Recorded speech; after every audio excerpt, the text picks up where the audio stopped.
A service of KIBMradio.com, the Internet's home for an all old-time radio.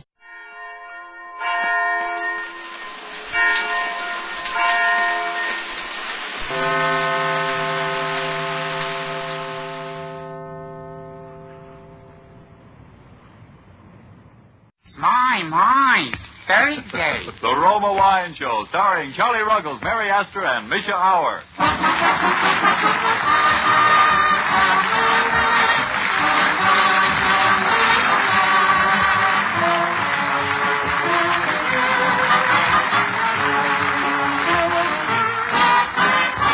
Yes, it's the Thursday night Roma Wine Show, brought to you by the Roma Wine Company of Fresno, California.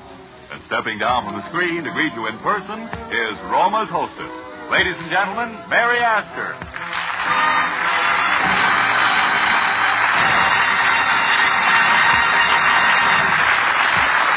Thank you, and hello, everybody. On behalf of Roma Wine, welcome to our Thursday night show. On hand to make it a great evening, we have the sensational singing combination of the Pied Pipers. Misha Auer will delve into his past for another of those fabulous adventures. And Charlie Ruggles produces a Thanksgiving play with the aid of Mrs. Snavely and his neighborhood friends. So plan to spend this half hour with us. And meet the two stars of our show, Charlie Ruggles and Misha Auer.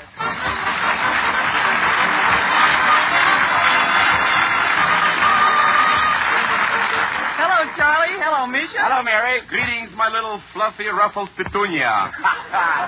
You know, Mary, I was just thinking, these American sailors of ours are great guys. The greatest in the world, Charlie. Oh, boy. Up in Hollywood Boulevard the other day, a couple of them spotted two pretty girls walking along with two shore patrols, see?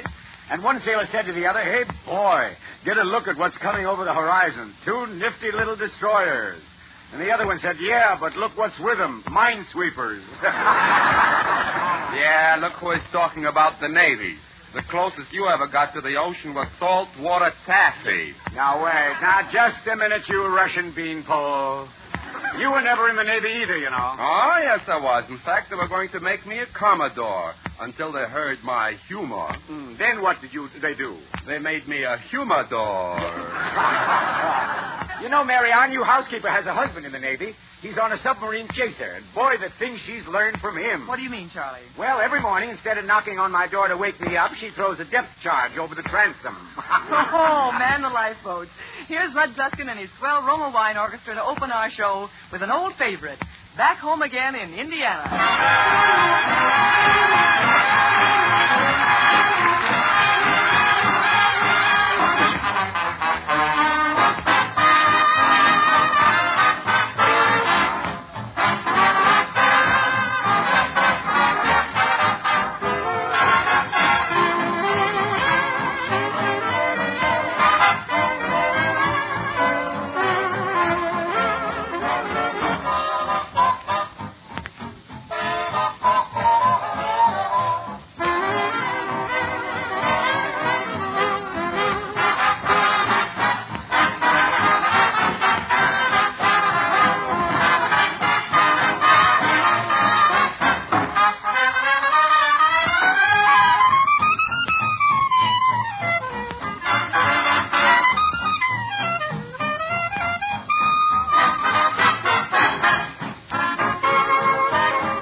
Now, ladies and gentlemen, Frank Martin, the young man who says... I speak for Roma. Now that the chill days of fall are here and the colder days of winter are just ahead, it's a good thing to sip a glass of wine of an evening for warm, contenting relaxation. And make it Roma wine, friends.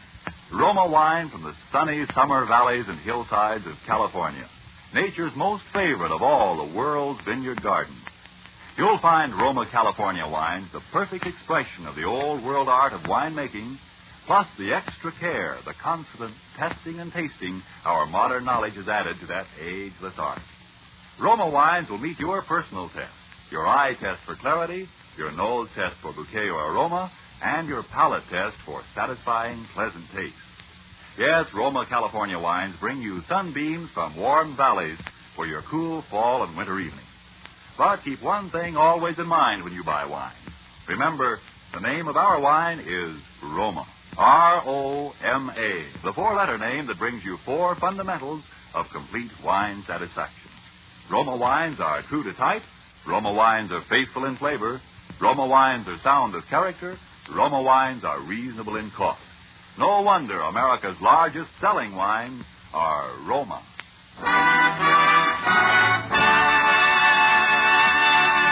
The Roma Wine Show presents the memoirs of Misha the Magnificent. Again, the soft warbling of the night birds heralds the approach of evening. And once again, Misha the Magnificent arises to mold another of his adventures into a thrilling climax. Let's listen to one of these moldy adventures.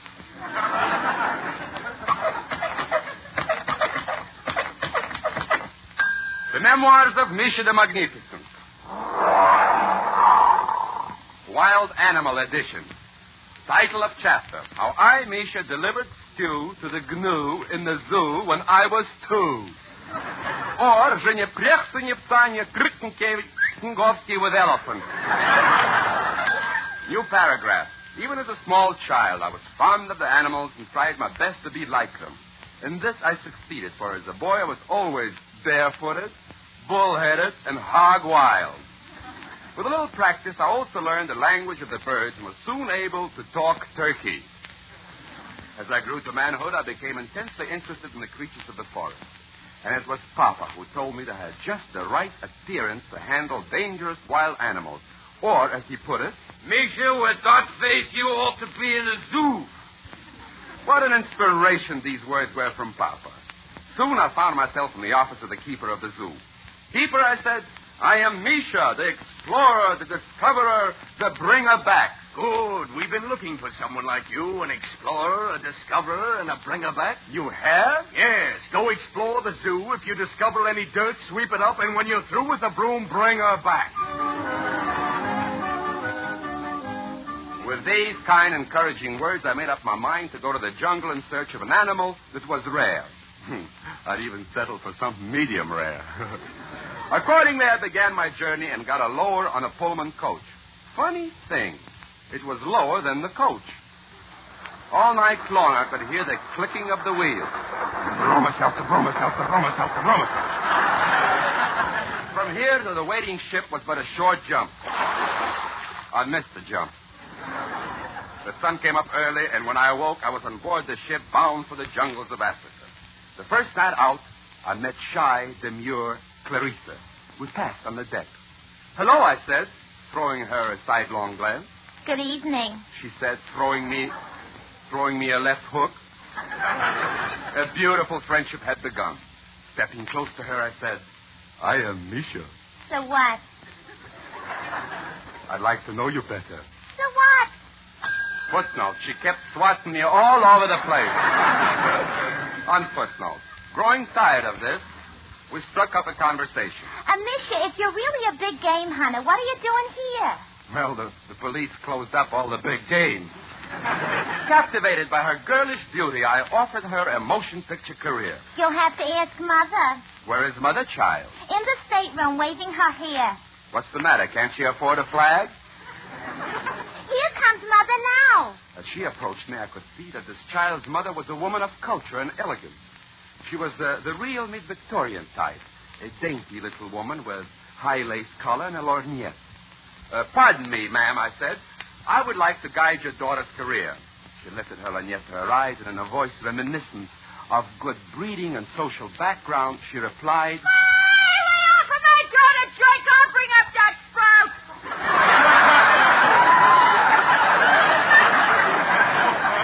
Please, madam, let me bring up that sprout. Take a pot of chowder head. I'll bring up that sprout. Now, my dear lady, let's not get raucous. Raucous, schmocus. Lay off of that sprout or I'll paste you one. Footnote. I never saw them again, for they went south for the Hangnail Festival. And I rode to Brussels for another sprout. Unfootnote. The next day we stopped at a desert island off the coast of Africa. I was talking to the captain. Captain, why are we stopping here? Here, monsieur? Here I take on food. I take on water, and I take on freight. You take on all these things? What do you put off? You! Like Robinson Crusoe, I thought I was alone on this desert island until one day I saw the tattered figure of a man approaching. Behind him were 3 little tots. Could this be? I trembled in anticipation as I asked him, "Pardon me, are you Robinson Crusoe's man Friday?" No, I followed him. I'm Saturday. Well, who are those 3 children? Sunday, Monday, and always.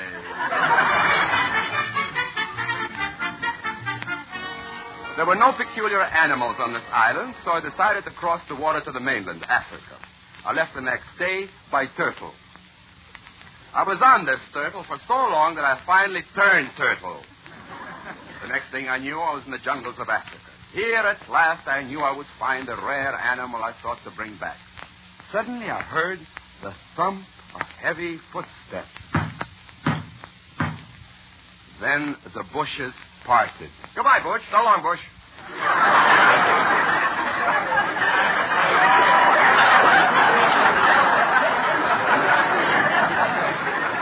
And out of the bushes stepped the largest, most ferocious savage imaginable. His face was hideously painted, and he wore a necklace of human skulls, while on his giant shoulder was slung a limp rhinoceros. He saw me and stopped. His eyes bulged, and his shaggy face contorted horribly. In a thunderous, earth-shaking voice, he roared, I am a savage beast.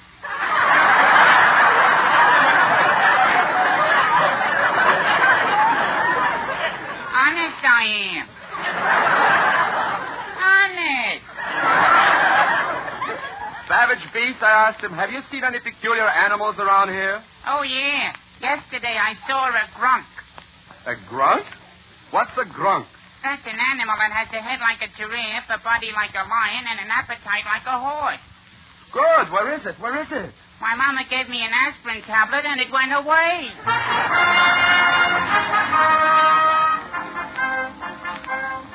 And then one day I saw that which I had come to find. Before me stood the strangest animal I've ever seen. It looked like a cow, but it couldn't be. It had no horns. Quickly I captured it and boarded the next boat back to America. I knew it would be acclaimed at last. Proudly I stood before the zookeeper with my prize. What have you there, Michel? Sir, I had here the rarest animal in the world, a cow without horns. What an object of the study. Maybe science can discover why this cow has no horns. Well, that's very simple, Michel. This happens to be a horse. The end.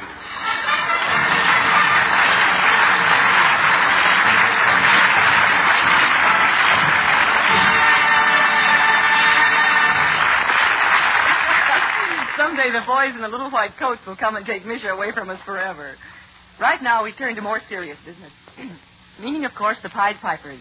This swell vocal group has whipped up a nifty little tune which seems to be doing all right across the network. It's called I Dug a Ditch.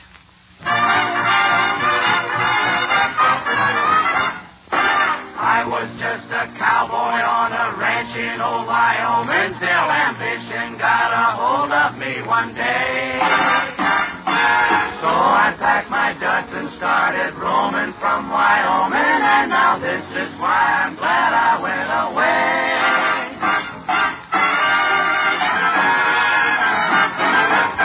I dug a ditch, and I struck it rich down in Wichita. Yippee-yi-yay, yippee-yi-yay, and I made it pay in Wichita. I could keep on digging like I've been digging before. Now I'm feeling so hot, diggity. I want something more. I've got an itch just to leave that ditch. I want to go back to Marine who stuck to me before I dug a ditch and struck it rich in Wichita.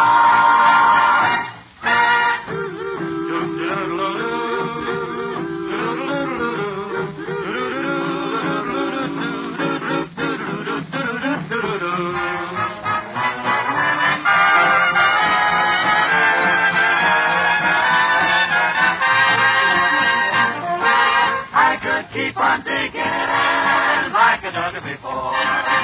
Now I'm feeling so hot, diggity, I want to get something more. I've got an itch like to leap at this. Want to go back to Marine, stuck to me before I got the ditch and struck it rich in Wichita.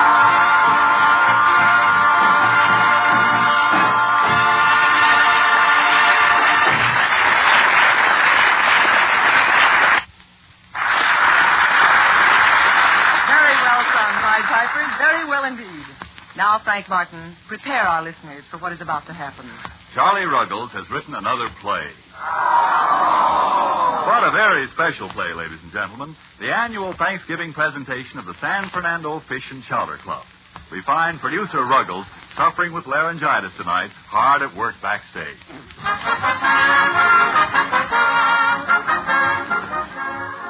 You know, Gene, Mary, I sure am enthused about my play. And I don't know when I've seen you so excited. Oh, it's just that I love being backstage, Charlie.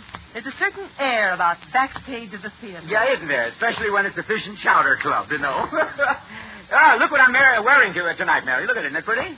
Pilgrim shoes with buckles on them and knee breeches. And look, here's the hat. Well, Charlie, the costume's authentic. All except the hat. Well, I've got to explain that to you, Mary. You see, we have a big Thanksgiving dinner scene, and the Brown Derby restaurant donated the food. Uh-huh. And, of course, I promised in return, as a hint to the audience, I'd wear this hat. Oh, well, that was very nice of them to provide the food just in exchange for you wearing a Brown Derby. Yeah. You must be a pretty good customer. Oh, I practically live in there. And some days I hardly find time to run home and eat, you know? Why, Charlie, don't you ever spend any money in there? Why, certainly I do. Why, only last Friday night I bought dinner for a party of 22. A party of 22? That must have cost you a lot of money. Yeah, you're not kidding. She ate like a horse.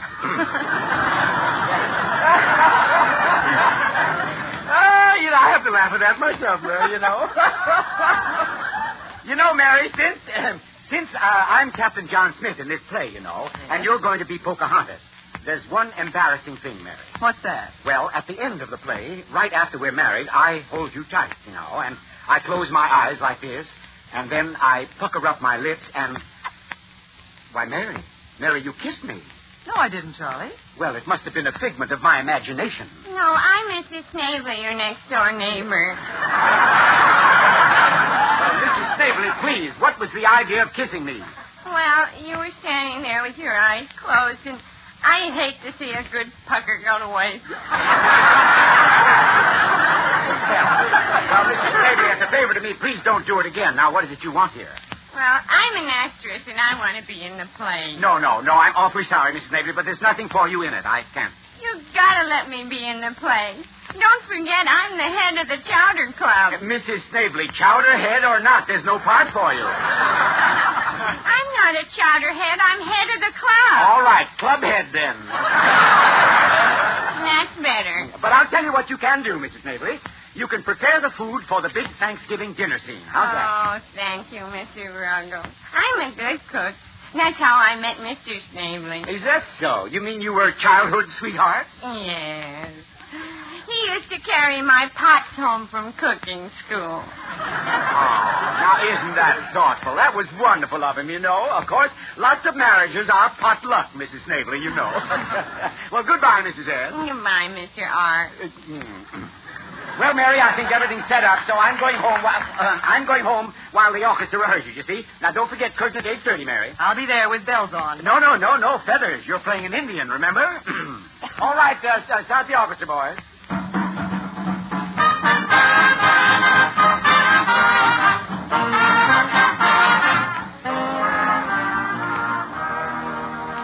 While Charlie is getting his big Thanksgiving play ready, I'd like to tell you about a card I had from one of our listeners last week, which I believe is definitely worth answering on the air.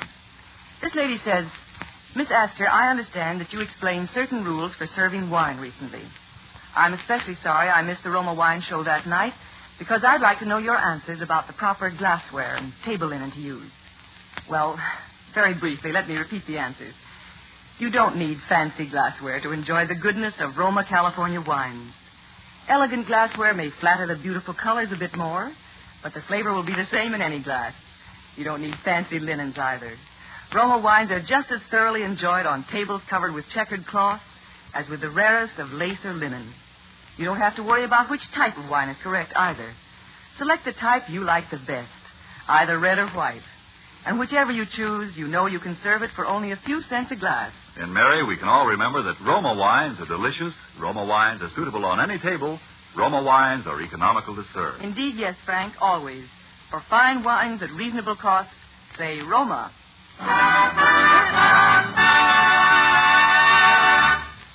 Now, Frank Martin, the big moment is here. Set the stage, please. A sturdy band of pilgrims in Plymouth, New England, were exhausted on that memorable November day. Exhausted from starvation and privation, tired from war with the Indians. So their stalwart leader, Captain John Smith, played by Charlie Ruggles, went to the Indian chief and pleaded for his people. Curtain, music.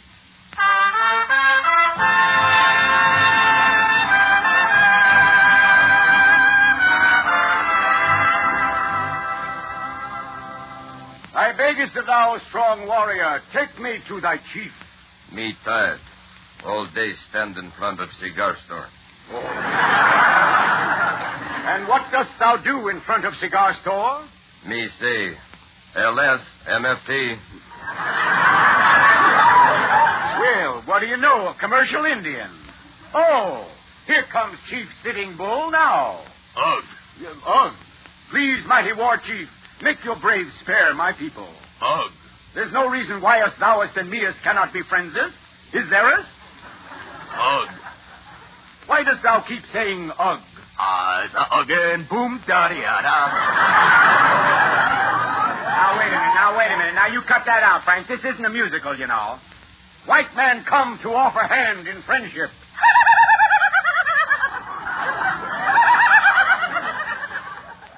And what is that? That mini ha-ha. My goodness, she sounds like she must be sitting on her feathers or something. Oh, Big Chief, your tribe has been burning white men at the stake. Canst thou do something about this? Me tell 'em tribe go easy on stake. Red man, no red points. Meanest thou that thou will make peace? I spare life of your people if you marry my daughter Pocahontas and raise many brave. Ah, but Chief, it will take me much time to make a decision like that. Much better marry Pocahontas now. Have papoose before Pearl Harbor. Wait. Here cometh a messenger from my people. What is thou message bearest thou? Thee?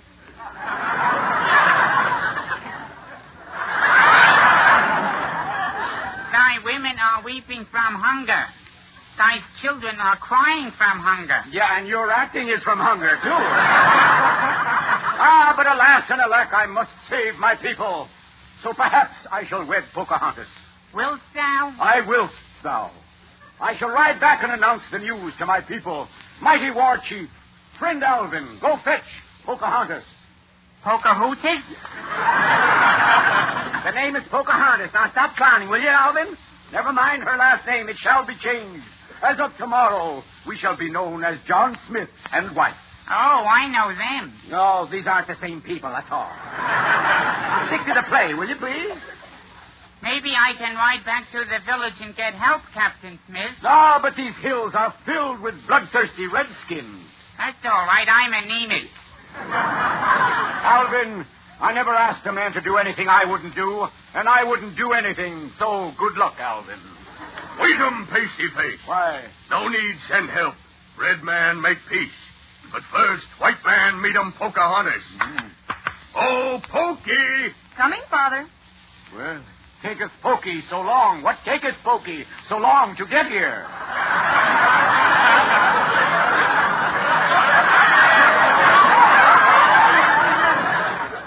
She's slow, Pokey. You call me Big Chief? Yeah, Pokey meets Smitty. How? How? White man asks for hand in marriage. I give white man hand in marriage. Thank you, but don't unscrew it. Just bring it with you. This Pocahontas is good friend Alvin. He be best man. Greetings, friend Alvin. How is thou it? He best man? Well, that's the best we could get for $5. All the good actors are working, you know. Come, Alvin and Pocahontas. we shall get on my horse and ride back to my people. But can a horse run far with 3 people on his back? 3 men on horse run many years. 3 men on horse had talent, not pale-face Indians. Gideous Yap, White Steed. Gideous Yap.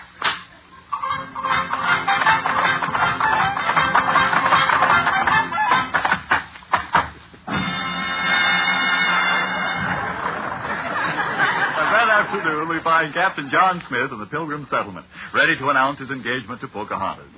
Good friend Barney, I fear me. I am very nervous about my engagement. Have you ever been engaged before, Captain Smith? Aye, 6 times. All told? No one keepeth her mouth shut.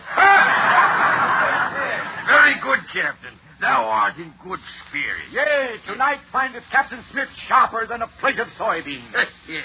Now away with thee, friend Barney. I see Pocahontas approaching from the distance, and notice the beautiful picture as she walks near, covered in a glorious veil of feathers. Oh, why dost thou hide behind those feathers, Pocahontas? I'm not Pocahontas. I'm Mrs. Snavely, your next-door neighbor. Mrs. Snavely, what are you doing out here on this day? I'm setting the table for the big Thanksgiving dinner scene. Well, what's the idea of wearing one of our Indian costumes? This isn't an Indian costume. I got all full of feathers cleaning the turkey. Well, all right. Now get back and watch the food. It has to be returned to the Brown Derby at 8 o'clock. You understand? I will do as thou hast. Yeah. All right. Just get back to the kitchen, Mrs. S. Now where?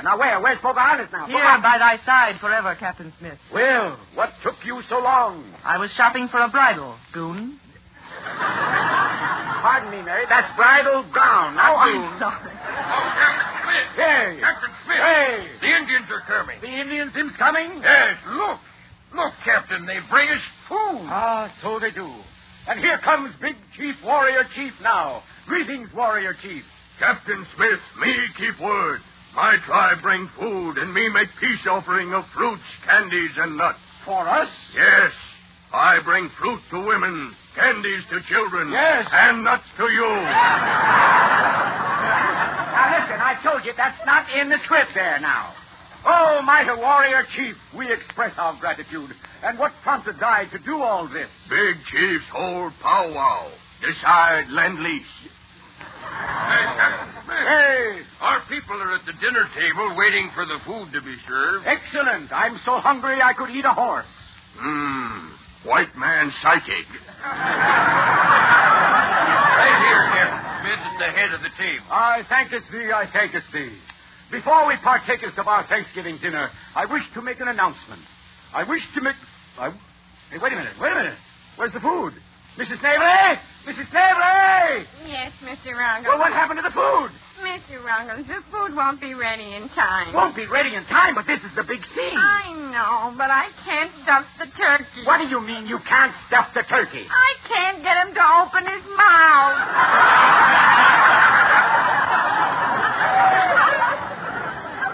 Well, don't worry about it, Mrs. Snavely. This play is the biggest turkey anyone would want for Thanksgiving. So good night, folks.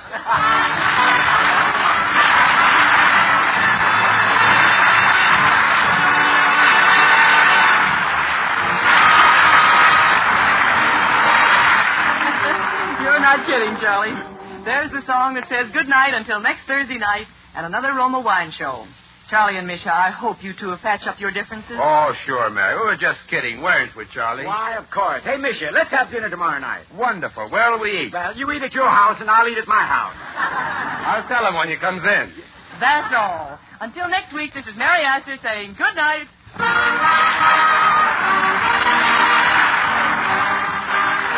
Mary Astor appears courtesy Metro-Goldwyn-Mayer. Misha Howard courtesy of 20th Century Fox. Charlie Ruggles will soon be seen in the Paramount picture, Our Hearts Were Young and Gay. This is Frank Martin speaking for the Roma Wine Company of Fresno, California, and inviting you to tune in again next Thursday for another Roma Wine Show. Remember, before you buy wine, buy war bonds and stamps. This is the Columbia Broadcasting System.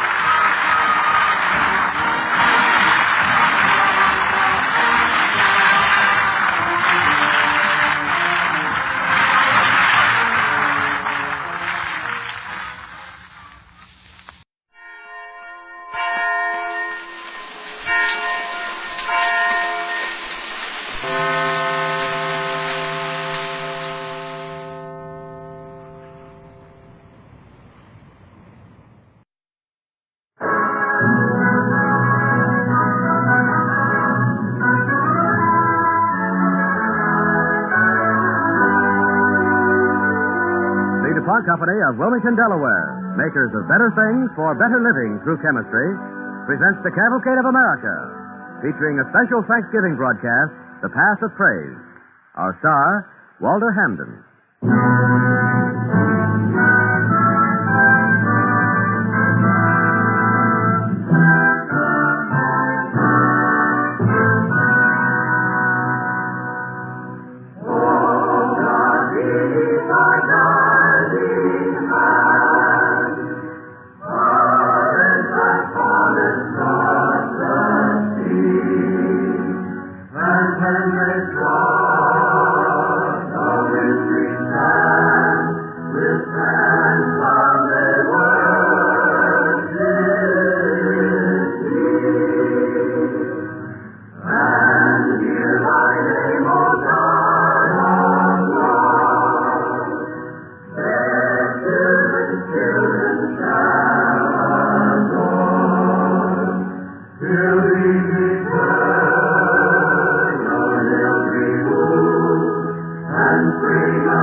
As the colors of autumn stream down the wind, scarlet in sumac and maple, spun gold in the birches, the splendor of smoldering fire in the oaks along the hill, and the last leaves flutter away and the dusk falls briefly, we are stirred and made to ponder the infinite goodness that has set apart for us in all the moving mystery of creation a time of living and a home.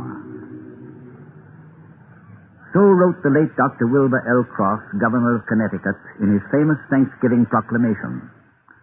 The governor was following an American tradition of 300 years standing, and the history of that tradition down the years is the theme of tonight's cavalcade drama. This is the history of Thanksgiving.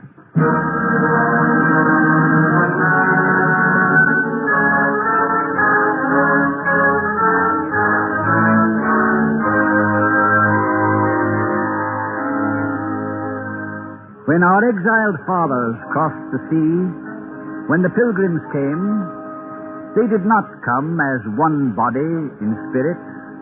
There was dissension and disunity aboard the Mayflower.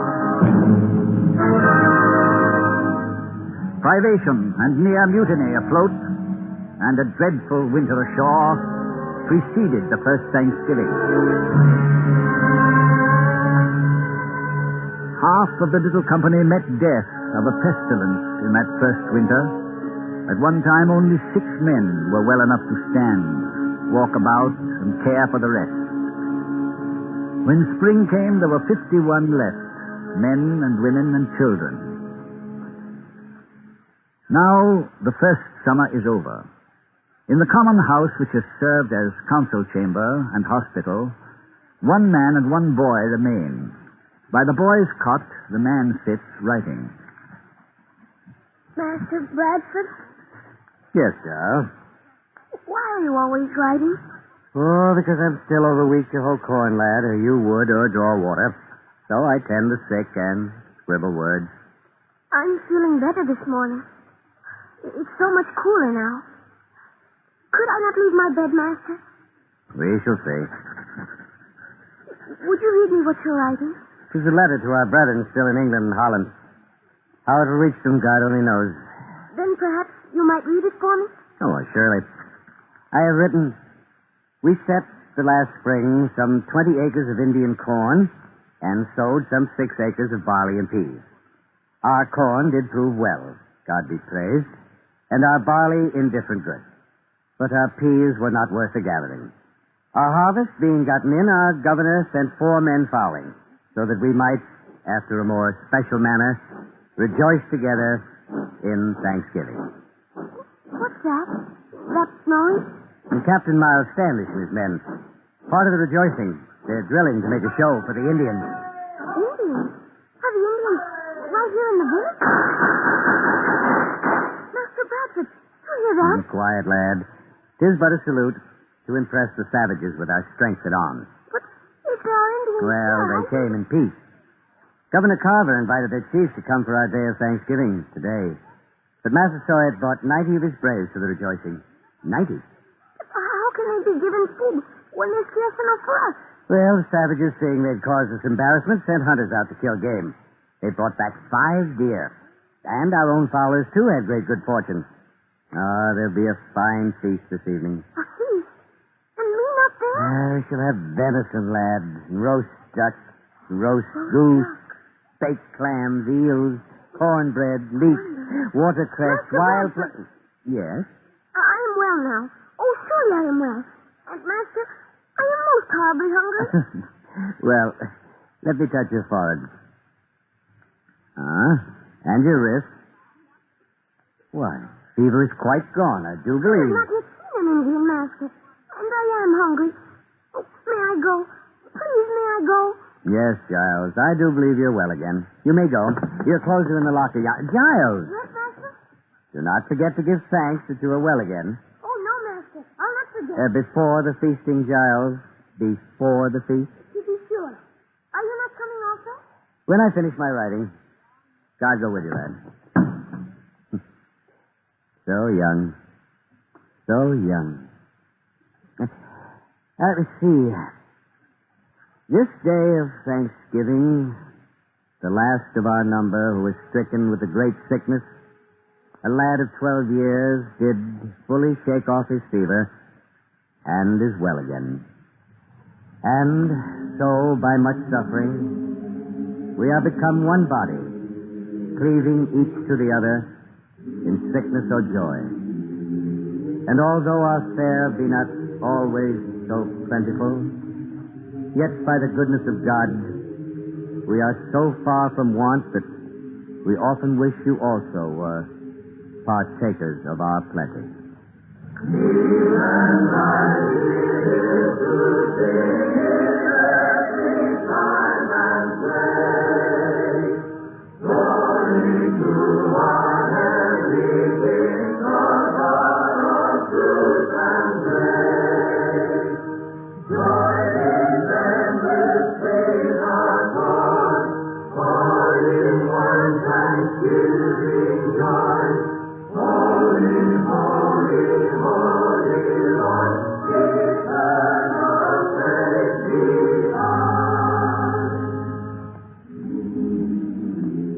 Gradually, the Thanksgiving custom spread through New England. But it remained for more than a century entirely a New England tradition.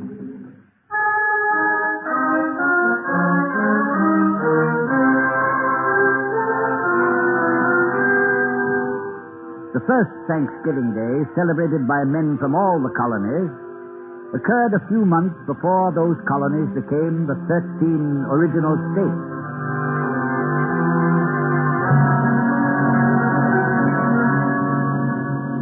Scene, the headquarters of General George Washington at Cambridge during the siege of Boston, shortly after Washington's arrival from Virginia to take command in 1775. The general is dictating letters to his adjutant, Colonel Joseph Reed. And would you go over that for me, Colonel? Yes, sir. The general expressly forbids any person to bathe in the nude at or near the bridge in Cambridge, where it had been observed and complained of that many men, lost to all sense of common modesty, are running about naked upon the bridge, whilst ladies of the first fashion in the neighborhood are passing over it. That is correct. See that a copy is supplied to each of the regimental and company commanders. Yes, sir. I see you smile. No doubt General Gage would laugh aloud if he knew that I wasted my time on such unmilitary matters, but we must somehow teach these ruffians to act as soldiers. There is much General Gage doesn't know, sir. Yes, fortunately. If he knew our state, he'd march out on the morrow and scatter us to the four winds. Yes, sir. The reports are just coming in, Reed. We have no powder. 36 barrels for an army of 16,000. Colonel Gridley's artillery boasts of 9 field pieces and no ammunition. We have no uniforms, no experienced officers, and no discipline whatever. Well, sir, men from different colonies have different customs, different habits. They've never learned to work together or think alike. By heaven, they must learn. I've heard, sir, that you provided some of them with a something good lesson yesterday evening. Oh, it's an episode I'd as soon forget, Colonel. I haven't heard the details, sir. There are many conflicting stories about the camp. Why, the thing was simple enough. Colonel Glover's Massachusetts troops saw fit to pick a quarrel with Morgan's Virginia riflemen. Having no uniforms themselves, the Yankees pretended to take a fancy to the fringed buckskins the Virginia lads are wearing. After a deal of name-calling, fists began to fly, and in a matter of minutes, 1,000 men were at each other's throats. You took steps, sir? Yes, I did. When I reached the scene, I seized two of the ringleaders, each by the neck, and I knocked their heads together with considerable force. Good. And I gave the rest of them a tongue-lashing. I hope, Colonel, the language I use does not become a matter of common gossip. Well, it is said that you were not, overly gentle, sir. I've learned over many years to keep a tight rein on my temper. But these people, Colonel, if only there was some manner of action I could take short of knocking their heads together, if only I could make them see that we are one country now, that we must forget these provincial quarrels and work together as a nation must. General, sir, I have a suggestion. Yes?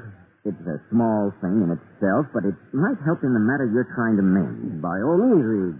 Well, sir, it appears that here in Massachusetts, the people celebrate each autumn a feast of Thanksgiving. Oh? The day is set aside by proclamation of the colonial legislature. Now, a copy of this year's announcement arrived this morning, addressed to you, sir. Here it is. Yes, and what do you suggest? Let the Army join in the celebration, sir. All of it. Not just the New Englanders. Everyone, north and south. A day of prayer and feasting for all the troops. If they pray together, then perhaps they'll fight together, eh? It might help a little, sir. It might. It might. Very well, Colonel. We'll do it now. Let me copy this down. Yes, sir. To the troops of the provinces of North America. The Honorable Legislator of this colony, having seen fit to set apart Thursday, the 23rd of November, 1775, as a day of public thanksgiving, the General therefore commands that day to be observed throughout the Army with all the solemnity directed by the legislative proclamation. It is to be hoped, henceforth from that day, that all distinction of colonies will be laid aside so that one and the same spirit may animate the whole, and the only contest shall be who shall render the most essential service to the great cause in which we are all engaged.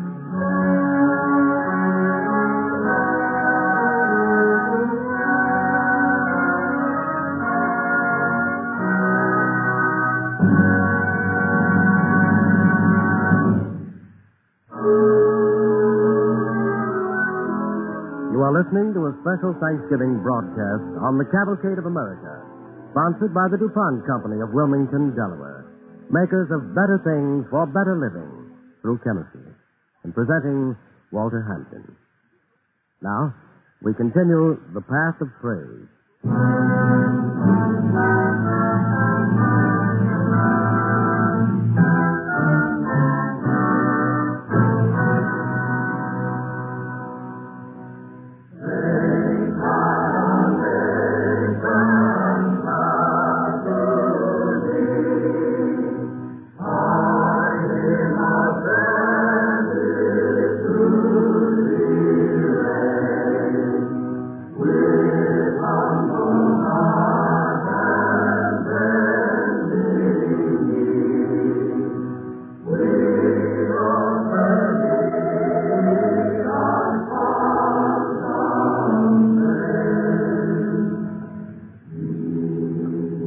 After the Revolution, the path of praise led ever westward beyond the mountains as the sons of New England carried the Thanksgiving tradition toward the setting sun, over the prairies, toward the sea, into the new, savage country.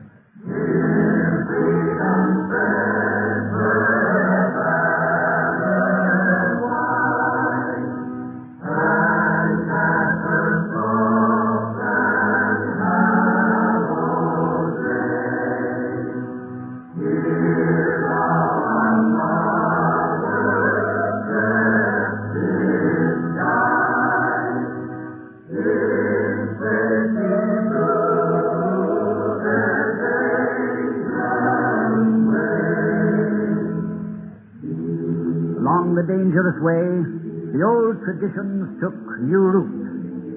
The little red schoolhouse. The habit of freedom. Freedom of speech. Freedom of worship. Until the path of praise had spanned a continent, had reached the western sea.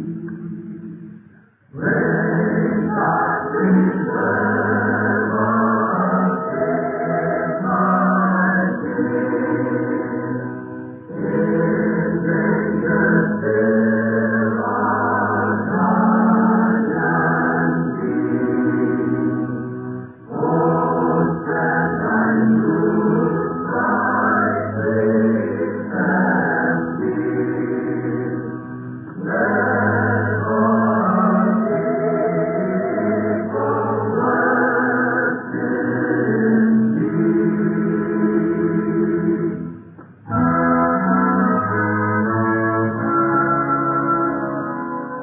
But for many years, all of the people did not observe Thanksgiving on the same day, and a few states undertook no official observance at all. The credit for the establishment of Thanksgiving as a national holiday belongs to a lady who should be better known to all of us. Sarah Josepha Hale, pioneer woman journalist. Sarah Hale was for 40 years editor of Godey's Ladies' Book, the leading woman's magazine of our great-grandmother's time. In 1847, she began her campaign for a national day of Thanksgiving, and she kept it up year after year. In 1863, finally, she wrote to President Abraham Lincoln. Would it not be of great advantage socially, nationally, religiously, to have the day of our American Thanksgiving positively settled? Putting aside sectional feelings, would it not be more noble, more truly American, to act nationally in unity when we offer to God our tribute of joy and gratitude for the blessings of the year? Tradition has it that Sarah Hale carried her plea to the White House itself in 1863, late in the war between the states. If she did, we can imagine the scene in Abraham Lincoln's office. It is a great pleasure, ma'am, to meet a lady editor. A great pleasure. I wouldn't say that about all editors, mind you, but lady editors, yes, by all means. Thank you. Won't you sit down? Yes, here you are. But I don't like to take up much of your time, Mr. President. No, don't you hurry. There are some 50 people waiting to see me. I'd calculate 49 of them want me to do something I don't want to do. So we have plenty of time. You know, ma'am, Mrs. Lincoln reads your magazine every month. How nice. And does she like it, Mr. Lincoln? Yes, she does. But I'm not at all sure that's a good thing. Oh? And why not? Well, you see, Mrs. Salmon P. Chase, she's the wife of the Secretary of the Treasury. She reads it, too. And it gives both of them notions. Mrs. Lincoln, sees a fancy dress in the lady's book, and she orders it up. Mrs. Salmon P., she's marrying her new rig, and right away she lights out for your magazine and finds something just a little mite more expensive to spring on the cabinet ladies at the next soiree. Surely you're joking, Mr. President. No. People are beginning to talk. The newspapers, too. I had a clipping here somewhere. I never can find anything on this desk. Oh, yes, here it is. It's from the Dayton, Ohio Empire. I'll read it to you. It says, the Lincoln Chase contest has extended into the women's department. Mrs. Lincoln has got a new French rig with all the posies costing $4,000. And Mrs. Chase sees her and goes a one better by ordering a nice little $6,000 ring. Go it greenbacks while it's yet today. But that's ridiculous. Those prices are absurd. I never heard of such a thing. Of course it's ridiculous, ma'am. And I have been joking. It's a habit of mine. I just wanted to show you why I don't like some editors. They print lies about my wife. But, Mr. President, the ladies' book has supported you in every move you've made for the past 3 years. There. I know it has, and I appreciate it, ma'am. Believe me, I do. I try to make a joke of these careless attacks, but sometimes I can't quite help being hurt. At this moment, when we are fighting for our very lives, these people are not above fomenting disunity behind the lines. While men are dying in the field, these little foxes spread disunion at home. You'll pardon me. Today has been hard. I'm a bit, tuckered. Poor man, I'll go then. No, don't leave me. I remember now why you came. You wrote me a letter about Thanksgiving. You want me to proclaim it as a national holiday. It is a thing very close to my heart, Mr. President. I've worked for it more than 16 years now. I would like to see it done before I die. I have given a deal of thought to your letter and your editorials. There are those who would say we have little to be thankful for in the midst of this terrible war. You know that, ma'am. Yes. And I know they would be wrong. Yes, they would be wrong.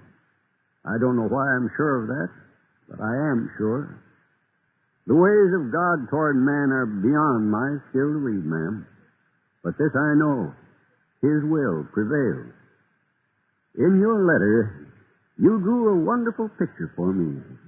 You made me see a whole nation singing together a song of praise, accepting together with one voice the will of God. Not many voices, snarling and bickering and spewing forth venom. One voice. One voice. That is what I have worked for. So many years. Why, then, we have worked together.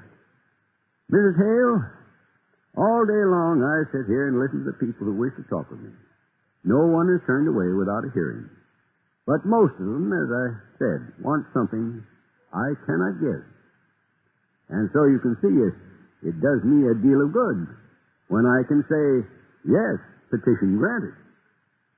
Your petition is granted, Mrs. Hale. Oh.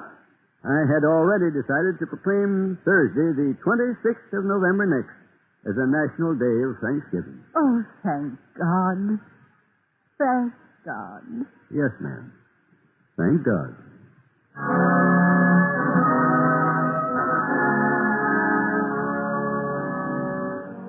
After Lincoln's proclamation, each president in turn followed his lead. And in 1941, the Congress itself formally set the fourth Thursday in November as the Day of Praise and National Thanksgiving by law. In 1621, the celebration of Thanksgiving brought a sense of brotherly oneness to a tiny colony racked by suffering and torn by dissent. Again, in 1775, in the wisdom of General Washington, the tradition of thankful prayer helped to weld 13 jealously separate colonies into a single great nation.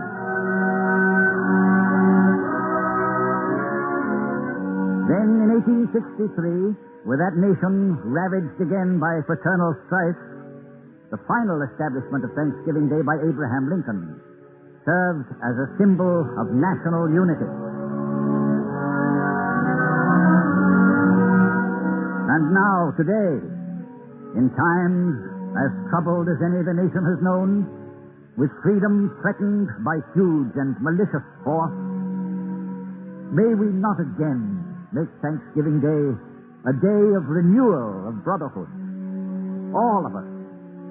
Can we not join in a prayer of thankfulness composed for his own daily use by another great American, Benjamin Franklin? This is Franklin's prayer. And for as much as ingratitude is one of the most odious of vices, let me be not unmindful gracefully to acknowledge the favors I receive from heaven. For food and raiment, for corn and wine and milk, and every kind of healthful nourishment, for the common benefits of air and light, for useful fire and delicious water, for all thy innumerable benefits, for life and reason and the use of speech, for health and joy and every pleasant hour. I thank thee.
Our thanks to Walter Hampton and the Cavalcade Players for tonight's story, The Path of Praise. Now, here's Bill Hamilton speaking for the DuPont Company. You've seen the phrase in print. You've heard it 1,000 times, especially around Thanksgiving. You've probably used it yourself. The United States is the land of plenty. What is plenty? What does it mean? Does it mean that everybody has every last thing he wants? No, of course, that would be downright silly. When we say America is the land of plenty, we mean that more people here in America have more than people in any other country have ever had. We produce more, therefore we have more. How do we do it? Other countries have more natural resources than we in the United States have, and still we outproduce them. What is our secret? The answer seems to be that there is no one secret unless it's what we call the American way of life. An important ingredient of the American way is that Americans are willing to take a chance in order to earn a possible reward. Our people welcome new ideas. Seeing a chance for profit, someone eagerly goes ahead and develops them. That's what happened with the phonograph, cellophane, the electric light, the automobile, thousands of other things. Sometimes it took only a few dollars. Sometimes it took millions, as with products of chemical science like nylon or cellophane. But in every instance, someone in America went confidently ahead with an idea. Can it be that the secret lies in the words confidently and profit? An American manufacturer with a chance to make a good profit on a good product can afford to try out new ideas. And he does it with confidence, because our American way protects the ideas and profits of individuals and of companies. One of many thousands of American business firms, the DuPont Company adds to the American standard of plenty an increasing number of better things for better living through chemistry.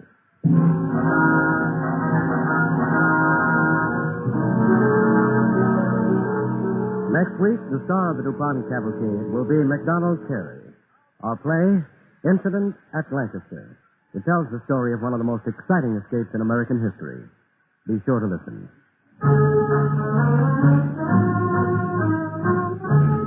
Tonight's DuPont Cavalcade, The Path of Praise, starring Walter Hampton, was written by George H. Faulkner. The Cavalcade players were Bobby Fenton as Giles, Frank Reddick as Bradford, Bramwell Fletcher as George Washington, Joseph Bell as Reed, Evelyn Varden as Sarah Hale, and Bill Adams as Abraham Lincoln. Original music was composed by Arden Cornwell, and the orchestra and chorus was conducted by Donald Voorhees. The program was directed by John Zoller. Don't forget next week, our star, MacDonald Carey. The DuPont Cavalcade of America is sponsored by the DuPont Company of Wilmington, Delaware, makers of better things for better living through chemistry.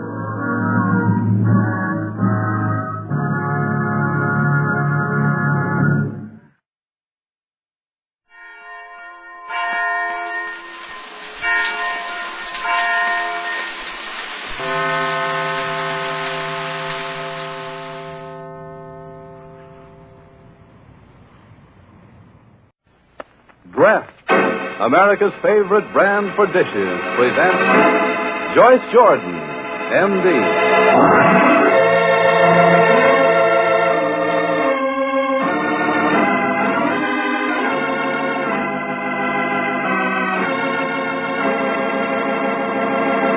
In Pig Latin, they'd say, Alibe ime, it say, imply say, wonderful say.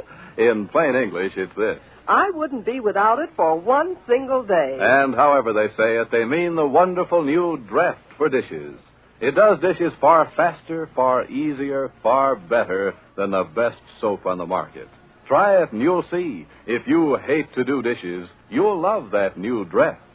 Anemic suds your trouble?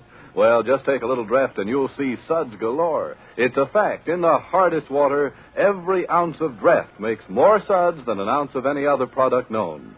Suds so sturdy they cut dishwashing time and work in half.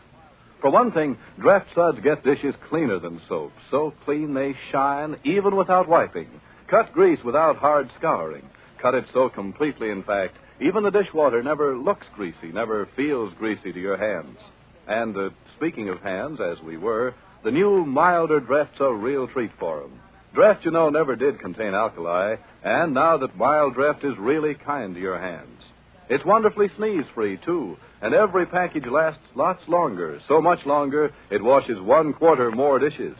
No wonder more people use Draft for dishes than any other brand. Draft Day's a ream day or Fayisha's day. I've tried them all, and there's nothing like it. So how about you trying it? If you hate to do dishes, you'll love that new Draft.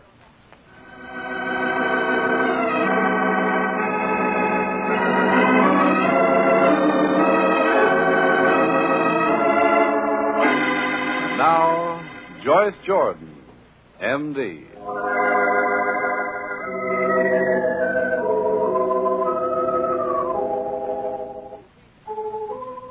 Well, Joyce Jordan's first case in her new office is a tough one. For Sarah, the laundress who came to collect the Jordan wash, collapsed in the office and went into a coma. Joyce, with the help of Dr. Alexander Gray, took over capably and efficiently. But there wasn't anything we could do for her in the office. She needed specialized attention. So we wrapped the poor youngster in a blanket, and Alex Gray and I rode along with her in the ambulance. I was so relieved to have Alex with me. Sarah looked very small and frail, wrapped up in blankets. More than ever, she reminded me of a hurt child. Alex took care of the details of entering her. So now, Sarah's in bed in a private room, and Alex and I are standing beside her. But she hasn't recovered consciousness yet. How does she look to you, Alex? Oh, it's hard to say. But we might venture no better, no worse. Well, I suppose that's most we can hope for. But she's no worse, I mean. Well, what do you know? Here I am back at Hotchkiss. That's right. But not to stay, worse luck. Do you think we should have Dr. Tracy in for a consultation? Yes, but before you ask her, wouldn't it be best to get the laboratory reports on Sarah? Dr. Tracy must have something to work on. She can't tell much by just looking at the girl. No, she can't. Sarah and I have taken up a lot of your time, Alex. Oh, that's the way it goes. I drop in at your office to pay my respects, look at the setup. All at once I'm at work. Joyce, do you want to stay alone with Sarah while I run downstairs and see if there's anything on my desk that requires attention? Yes, I want very much to be alone with her. Yes, I know, but you keep thinking that she'll come out of it. She won't, Joyce. Take it from me. I still believe in miracles. If the laboratory reports come in, I'll phone down to you. Thanks. Now, please, don't count on Sarah regaining consciousness, because it's an empty hope. An empty hope. No hope's an empty hope, really. If hopes were empty, life wouldn't be worth living. Oh, Sarah, why didn't you stay conscious long enough to tell me the man's name? I'm never going to tell you. Sarah? What's Sarah? Not ever. Unless it can't be helped. But, Sarah, dear. This is my affair. I know, but I want to help you. Oh, you're too good. It's not right. You shouldn't hear bad news. Sarah, there's so much I want to ask you. So terribly much. I must know whether you consulted a lawyer. I must know the man's address. I'll go see him myself, Sarah. I'll appeal to him. I'll threaten him. Oh, she's drifted off again. Oh, that must be Alex. Dr. Joyce Jordan speaking. Oh, yes, Dr. Tracy. Oh, so Alex told you about Sarah.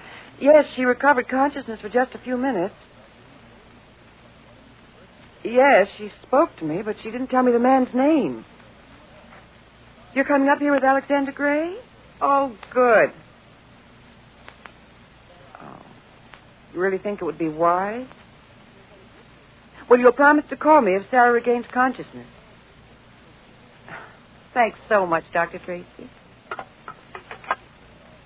so wonderful. Telling me I can go home and rest, that she and Alex will hold the fort. Well, that Dr. Tracy is one in a million. Well, I have two good friends, anyhow. Dr. Tracy and Alexander Gray.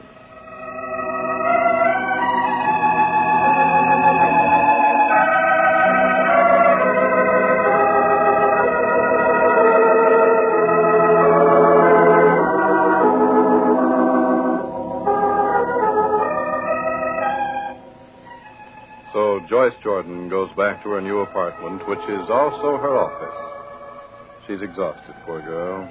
Every woman in the world knows what a moving day is like. And when the woman who's moving is a doctor and has an emergency case on top of the emergency of moving, well, enough said.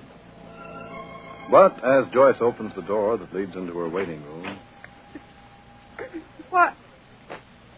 Why, Mrs. Wilcox. Oh, Dr. Jordan, I didn't dream you'd be back so soon. Your maid said you'd be at the hospital for another hour at least. I thought I'd have myself under control before you got back. Are you ill? No, I'm not ill. I'm not here as a patient. I haven't any right to take up your time. Oh, anyone who's in trouble has a right to take up my time, Mrs. Wilcox. You're just as sweet as I thought you were that day in your apartment. My apartment. You were the sweet one to send me those darling pink roses. I sent them because I hoped we might be friends. You're so sane, so evenly balanced. Your feet are so firmly on the ground. Well, I'm glad I give that impression. I envied you so when I met you that first day. You have everything, Dr. Jordan. Everything? You're so wrong, Mrs. Wilcox. Seems to me you have everything. A home, a husband, and plenty of money. Oh, what's money? Well, it helps. I'd be as poor as a church mouse if my marriage were on the up and up. I'd rather be the poorest woman in the world and be able to hold my husband than be myself. Well, it seems that in this world no one can have everything. Dr. Jordan, you're so understanding that I'm sure you won't mind my telling you what I'm up against. All I want is a little understanding. We all need that at times. You know, I had high hopes when I moved into your apartment. You said you wanted to make it into a real home, yes. I went to such pains so that everything would be in order. I have a new cook, and she prepared a very fine dinner. I had all of Bob's favorites. Yes. And then just about 10 minutes before I expected him, Bob telephoned to say he was delayed downtown and wouldn't be home for dinner. Well, naturally, I was stunned. Oh, yes, naturally. When he came home, he told me that there had been an emergency directors meeting that he'd had to attend. But one of the directors obviously used perfume and lipstick. He had a smudge of lipstick on his collar, Dr. Jordan, and he reeked of perfume. And you accused him of... unfaithfulness. Yes. Well, he denied your accusations, of course. It's the horrible part of it. He did no such thing. He asked me point blank what I'd given him to be faithful to. I told him I'd made a home for him at last. Yes? He said I was too late, that my timing was bad. He said the girl with whom he'd had dinner, well, he said she was a real homebody, that she wanted a normal, happy life with a husband and children. I can't have children. I wanted them dreadfully, but I can't seem to have them. Yes, so you told me. And then I told Bob that I was going to adopt a baby. And he laughed at me, said I was just talking to gain time, that he'd believe it when he saw a baby in the house. Just a minute. As I told you, I have a very sick patient, Mrs. Wilcox. This call is probably about her. Dr. Jordan, while you're talking on the phone, may I go into your washroom and put some cold water on my eyes? Oh, yes, do. Dr. Jordan speaking. It's Hello, right through the archway. Hello, Joyce. Oh, what's the news, Alex?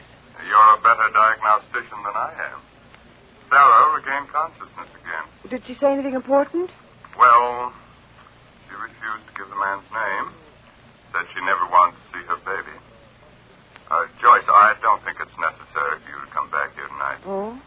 Yes, even if she does recover consciousness for a third time, she won't be aggressive or emotional. You gave her a hypodermic? Mm-hmm.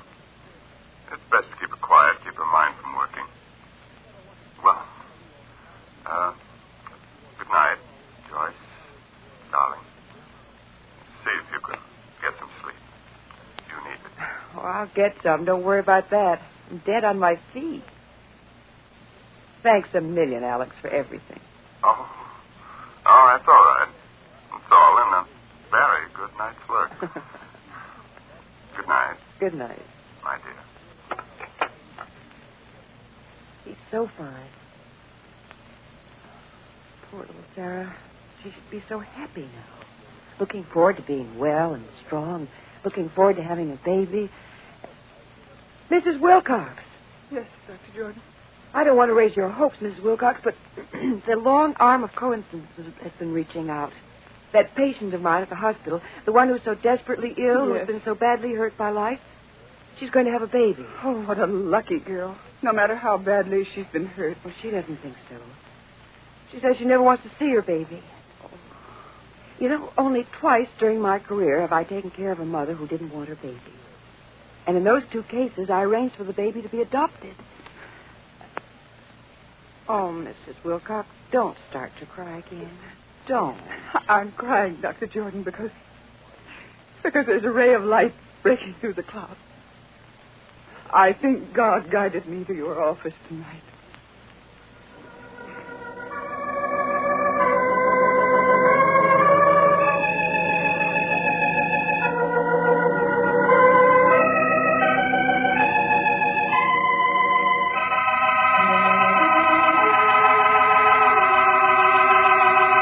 Now tell me, what's America's favorite for dishwashing? What cuts the time and work in half?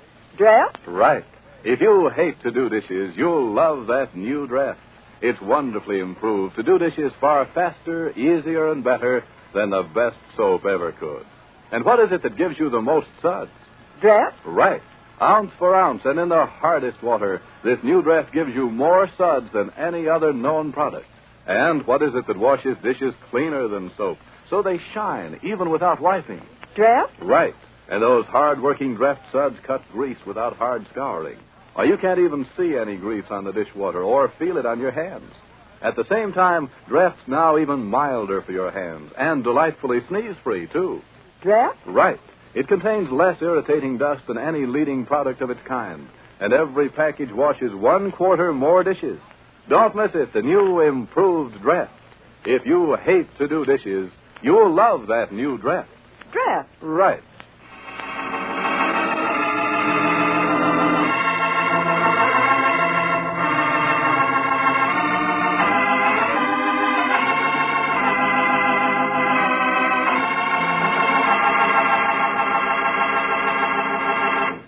Now, this is Richard Stark inviting you to listen again to Joyce Jordan, M.D., brought to you by Procter & Gamble, makers of Draft, America's favorite brand for dishes.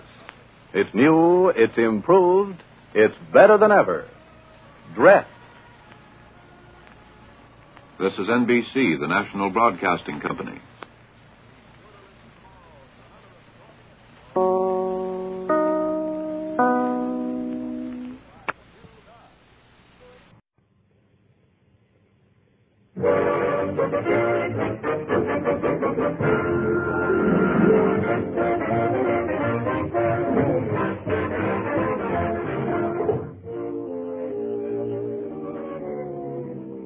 As we look in on the little community of Pine Ridge today, we find the old fellows in their Jot-'em-Down store. Lumber's talking on the telephone. Listen. Well, this sure is a pleasant surprise, Miss Rowena. Why, sure, Miss Rowena. Why, sure, Miss Rowena.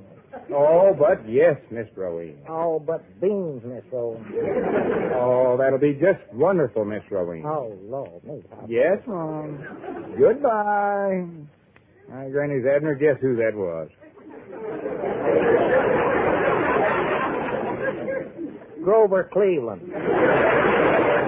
Now, you recollect that cousin of Ezra C. Frunk's that was here one time before? Sure, I know who you mean. Are you done talking to her now? Yeah, sure, what? Well, take the receiver out of your pocket and hang it up there. How'd that get in there? Lom, why don't you stay away from her? The other time she's here, you got to bragging on yourself and just got yourself in trouble, and you'll do the same thing again. I will not. She just got in town, and she's dropping over here to invite me to take Thanksgiving dinner with her. Why? Did she mention it? No. Did she talk about eating? No. Did she bring up the word Thanksgiving? Well, no. Lom, if you do go over, I'd suggest you pack yourself a little lunch. Oh, she'll invite me, don't you worry. I'll work the conversation around to where she will. Yeah, but Thanksgiving will be over by then. Wait a minute. There she comes across the street now. Oh, look at that walk. Abner, you go back in the feed room or any place. You sort of warp my personality. It was pretty well bent when I first met you. Now, hurry up, Abner, and don't sit back there and listen. I wouldn't think I... Now, listen here, you little snoop. I beg your pardon. Oh, excuse me, Miss Rowena. Oh, Mr. Edwards. Oh, but it's delightful to see you again. But delightful. I'm delightful, too. But who? It's so nice being in your quaint little village once more. Oh, it's just quaint as all get out. Especially around Thanksgiving time with folks inviting one another to dinner. Well, now that you mention it, Mr. Edwards, I was thinking of inviting you over to the Sea Chances for Thanksgiving dinner, but I don't know where I could get any domestics. Oh, well, turkey's plenty good enough for me. Oh, I'm referring to servants. Well, turkey's good enough for them, too. But I am speaking of the servant problem, Mr. Edwards. You know how one suffers from that nowadays. Oh, does one? I suffer something stupendous from it. Of course, if I'd had any sense, I would have brought my chef along with me. The French make by far the best ones, don't you think? Oh, by far. I had 'em make one up for me the other day. Oh, do you have one? What's his name? Who? Well, your French cook. Oh, him. Why, French. Let's see. I call him Mademoiselle Alphonse. Isn't that a rather odd name for him? Well, he's a foreigner, you know. Oh, yes. What time is this Thanksgiving dinner going to be? Well, I'm not sure. I'm not used to entertaining in so small a place as the Sea Chances. My home in London, Ohio, it wasn't elaborate, but it was adequate. 20 rooms and a solarium. What size place do you have, Mr. Edwards? Oh, it ain't much. Just a little 30-room mansion. But it's home to me. Do you have a solarium? No, I never cared much for swimming. What time did you say for dinner? Oh, I don't know. I'm so handicapped here. Do you realize that I don't even have an upstairs maid? That ain't nothing. He ain't even got it upstairs. Why, who said that? Nobody. That was just the wind. Now, about this Thanksgiving dinner, I'd love to have you over to my place, but I ain't got half enough servants to run the mansion right now, and I wouldn't feel right asking you to come over there and rough it. Oh, but I'd love that, Mr. Edwards. What time will it be? Well, Miss Rowena, you see... Oh, do make it for 7. And thank you so much, you dear sweet boy. But dear sweet... Well, Miss Rowena. Oh, me. All right, Adam, you shut up. I never said a word, you dear sweet boy. Now, cut that out. How's everything around the mansion? I told you not to listen, you little eavesdroop. I don't. You got the only clapboard mansion I ever heard of. All right, Abner. Where'd all them servants of yours sleep? On that one horsehair sofa? All right, so I exaggerated a little. Oh, I don't know. Many the time I saw that French cook of yours standing over a hot solarium. Boiling up a mess of coon and collards. Abner, don't you realize the jam I'm in? Here I've got to put on a Thanksgiving dinner in a mansion, which I ain't got, with some servants, which I ain't got. This calls for brains. Which you ain't got. Thanksgiving ain't but a few days off. Yeah, I doubt if you could build a mansion by then. Not even with Alphonse helping you. Oh, I might as well forget the whole thing. Or to kept my big mouth shut. Amen, brother. Even if I did have a nice place, I don't know where I'd get any servants. Wait a minute. Abner? Oh, no, you don't. Now listen, No, Abner. now listen, Mom. Abner. No. I ain't asked you anything yet. Mom, in the first place, I can't cook. In the second place, I can't talk French. In the third place, I wouldn't do it in the first place. All right, then you can be my English butler. No. I'm going to be eating at home that day with my own little family. And they couldn't get along without me. Bless their hearts. Bless their little hearts. Abner, you'll be all done at your place by the time I'll need you. No. That takes care of my butler. Now, who can I get for... Wait a minute. There comes Ben Withers. I wonder if he can cook. Hi, Granny. Come on in here, Ben, old boy. Just the feller I want to see. Can you talk French, Ben? Well, if you want to learn to speak French, the man you want is Cicero Gundel. Who's he? Yes. Look, Ben, all I'm interested in is getting a French cook. I see. And you want to know how to converse with him in his native tongue. No, Ben, I don't... Right. Cicero Gundel, Mount Ida resident, made an exhaustive study of the French language immediately after the First World War. He wanted to learn the meaning of the words of Mademoiselle from Armature. Yeah, well, Ben, I don't... At the end of 5 years of concentrated study, he discovered that the song was written in English. Well, why couldn't he have told that in the first place? Cicero Gundel is an Armenian. Now, the only trouble as I see it, Lum, before Cicero can teach you French, you'll have to learn Armenian. What? Ben, I told you I don't want to learn no language. I'm just trying to arrange for a Thanksgiving dinner. Oh, well, the place you want to go then is Tom and Minnie's restaurant. But, Ben, I don't... The finest short-order house in Mount Ida. Tom and Minnie. It's run by a man named Tom and his wife. Her name is Irene.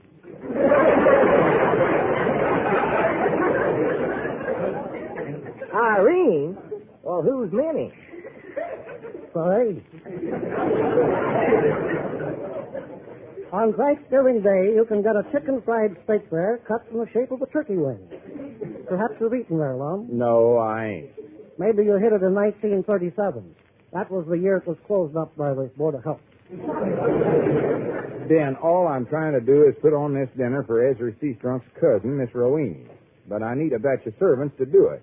Now, Abner here's been assigned to the butler job. I never said I'd sign nothing. And I thought maybe you could be my French chef, Ben. Oh, thank you very highly, Lum. But I've been invited over to the Walt Bateses for dinner that day. That is, if they don't go out of town. Wait a minute. Is there a chance the Bateses is going to be gone on Thanksgiving? I told you, Lum, that would be the place for you to sneak into. It ain't exactly a 30-room mansion, but it's the biggest house in town. Oh, I wouldn't think of such a thing. Hardly. Yeah, call them up and see if they're sure enough going to leave. Yeah, all right, sure. But don't let on why you want to know for her.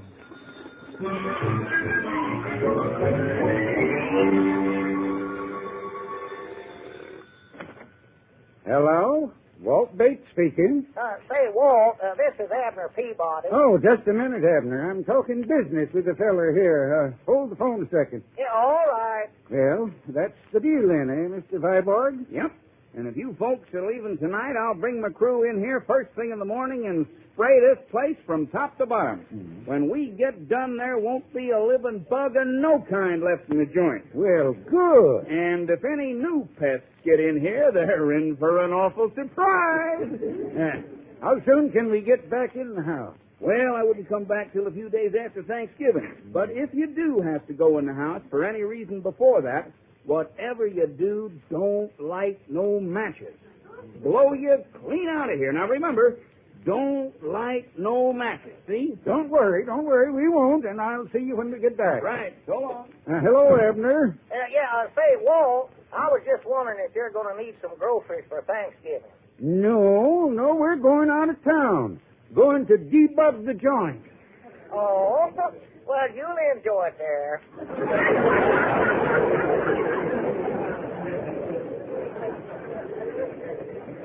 Have a nice Thanksgiving, and don't hurry back.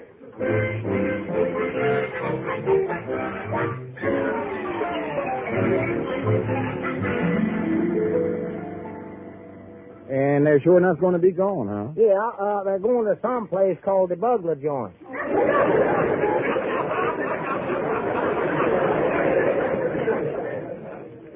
The Butte Junction, perhaps. Well, something like that. Never heard of it. Well, looks like I'm all set then. We'll cook the dinner right over there in Walt's kitchen. Yeah. And build up a nice fire in that big fireplace of his. Yeah. Yeah, and light some candles on the dinner table. Oh, wait till Miss Rowena sees all that. Granny's we'll put on the biggest one blowout she's ever been.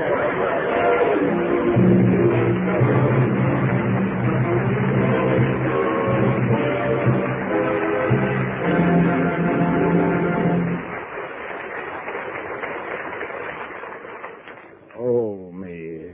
Don't expect no sympathy from me, Lum Edwards. If you think I'm going to help you with your Thanksgiving dinner, you got another thinker coming. Hi, Miss Edwards. Miss Peabody. Happy Thanksgiving. Well, howdy, Mr. Niles. Yes, it is a happy Thanksgiving for some people. Say, didn't I hear something about your needing help with your Thanksgiving dinner, Mr. Edwards? Well, I'm your man. I'm your man. You are? Well, bless you, Mr. Niles, and bless Frigidaire for sending you here. Now, what about the turkey? Is that quite a problem? No problem at all. For anybody with a roomy new Frigidaire refrigerator, just prepare your turkey a day or two ahead of Thanksgiving and keep it in your Frigidaire. There's still plenty of room for other holiday fixings. Salad, hot biscuits maybe. Well, salad the same way. Prepare it before you get busy with last-minute cooking.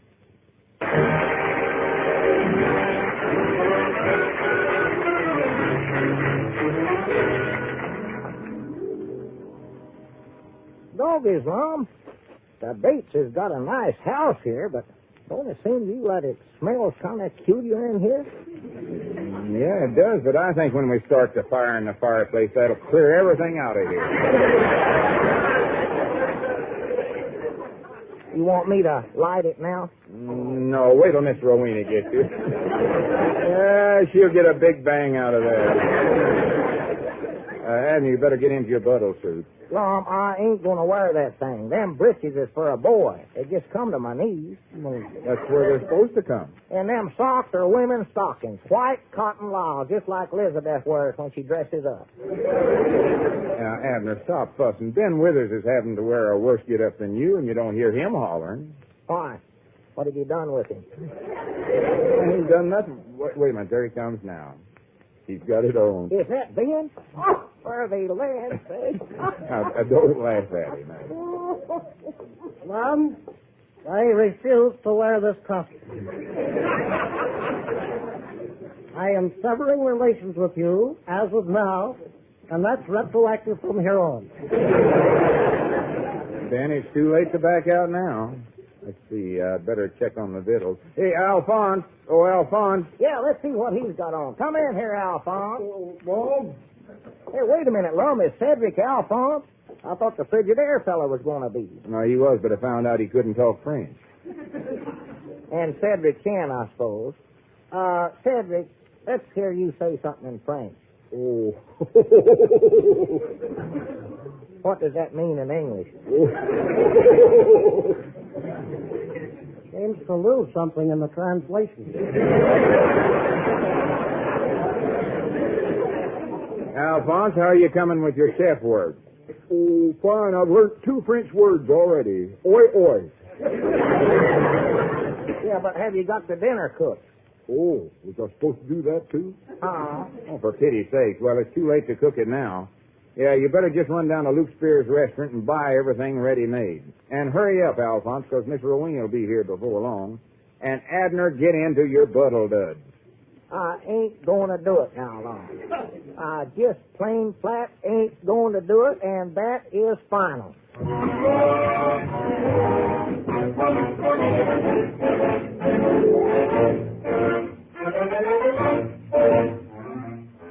Lum, the seams in my stocking straight. Yeah, they look fine. Might pull them up a little more. Boy, and your legs look like 2 ropes with knots tied in.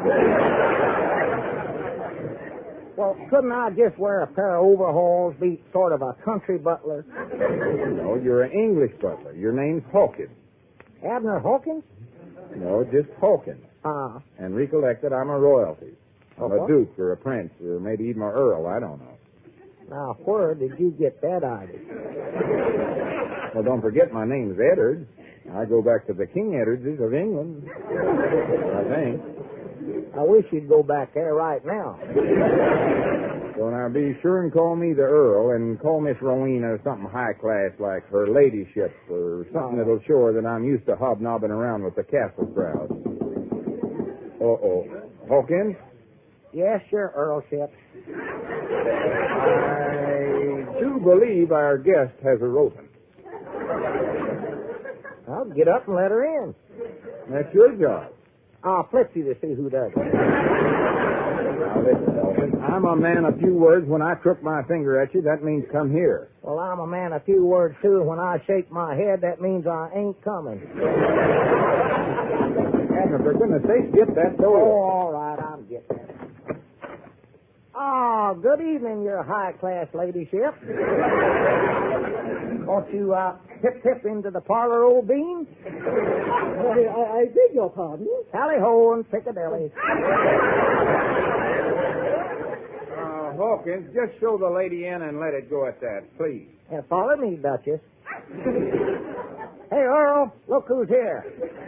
Oh, Miss Rowena. Ah, Mr. Edwards. Ah, prattle. Oh, but you do have a lovely place here, but lovely. Oh, it's all right to knock around in. Keeps me off the street.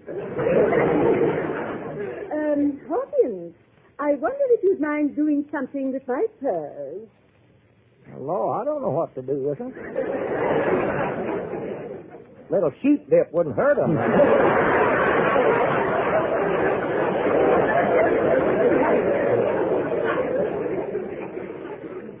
Hawkins, just take the lady's fur mackinaw and hang it up in the vestibule. Yeah, I reckon that's the best thing to do. Get it out of sight. Right-ho, bean, tally-ho, and blimey. You know, Mr. Edwards, your man has a rather peculiar accent. Yes, it is peculiar. What part of England is he from? Oh, you know, here and there.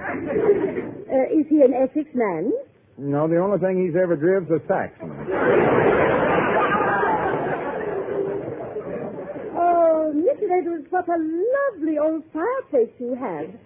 Might we have a fire in it? Oh, but indeedy. A little fire always livens up a holiday, don't you think? Oh, indubious.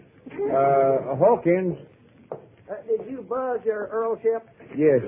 Hawkins, will you please catch a match to the logs? It would be a pleasure indeed, sir. Thank you, Hawkins. Not at all. Your Earlship. Got a match on you, Duchess? Beg your pardon, Hawkins, find some matches yourself and hurry up. While you're preparing the fire, I think I'll powder my nose. Do you have an upstairs maid? Oh, but natural. Oh, Bernice. Wait. Hawkins, will you please desist from that gruffle? And Bernice, will you fetch Miss Rowena a powder puff? Quite. Never mind. I'll use my own. Oh, is it all right if I smoke? Yeah, sure. Go right ahead. Do you happen to have a cigarette lighter? Yeah, Hawkins, have you found them matches yet? Oh, yeah, I forgot about that. Well, here, I think I have a match. That's fine, Bernice. I'm sure I must have one in my pants pocket.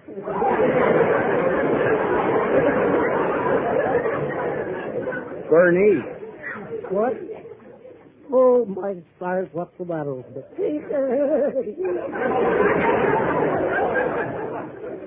Bernice, you better run out in the kitchen and help Alphonse dish up the victuals. I told him to garnish the plates with a stalk of celery. Now, see that he does it. Well, Hey, I found the matches. You want to fire up, Duchess? Why, yes, thank you. Hey, dinner served. Oi, come and get it. Never mind, Hawkins. I'll have the cigarette later. Yeah, all right, sure. Let's get in there. The grub's on. Miss Rowena, would you care to walk into the dining room on my arm? Oh. I don't believe she can do it.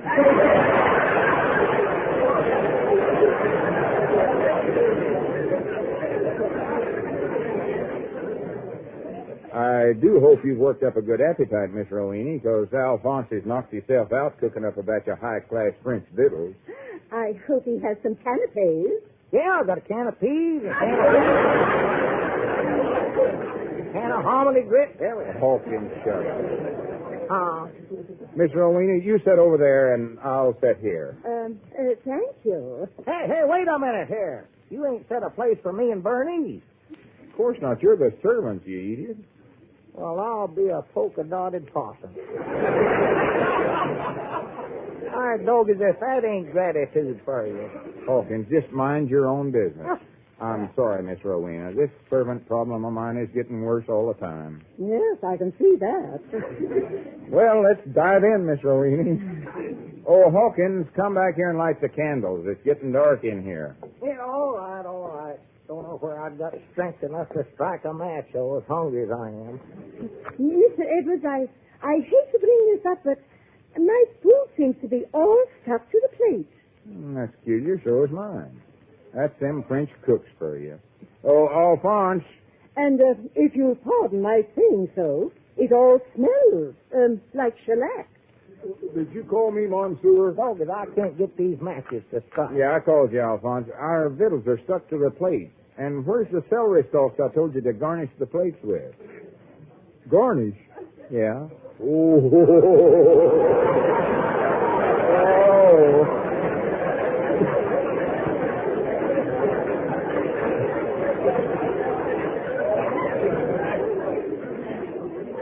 I thought you said varnish. Well, this is dreadful, but positively dreadful. Now, Miss Rowena, don't leave. Oh, must be one match in here to light. Miss Rowena, please don't leave. I can explain this whole mess, and I may as well tell you the truth. Yes? You're going to hate me, but this ain't my house, and these ain't my servants. I ain't nothing at all, and I know you'll never speak to me again as long as you live, and I don't blame you. Why, you dear, sweet boy. Going to all that trouble just for little old me. Oh, I think you're wonderful, but wonderful. Huh? Dad blame these matches. And to prove it, I am going to give you a great big kiss. Oh, no, now, please. Yes, I'm going Miss Rowena, don't. Yes. I don't. Here's one that lights. Oh, Miss Rowena.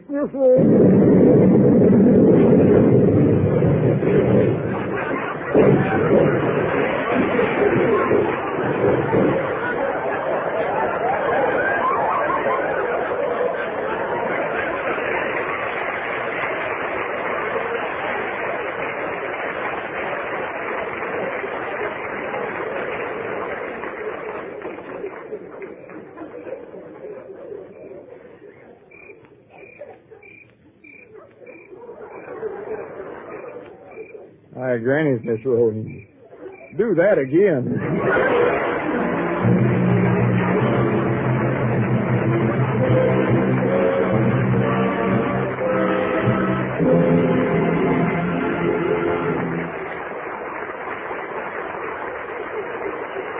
Lum and Abner will be back in just a moment, but first, here is an important question.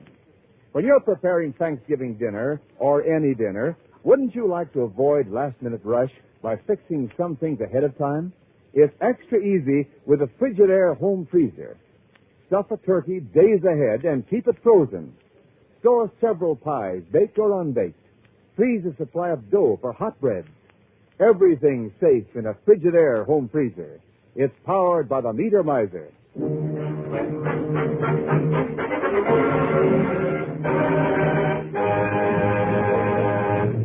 Well, how you feeling by now, hot lip?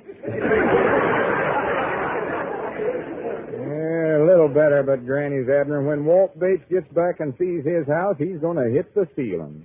Hit the ceiling? He'll have to find it first.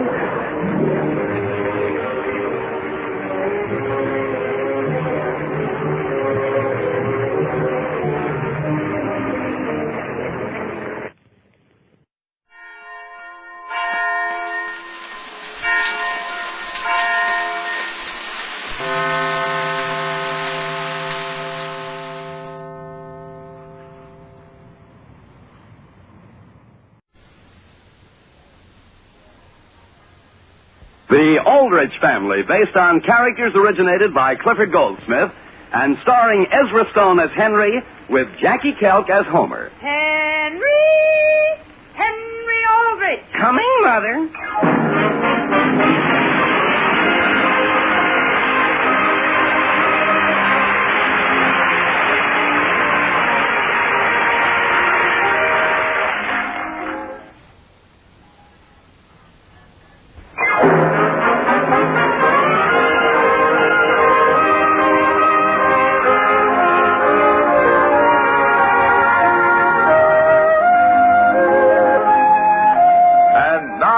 The Aldrich Family.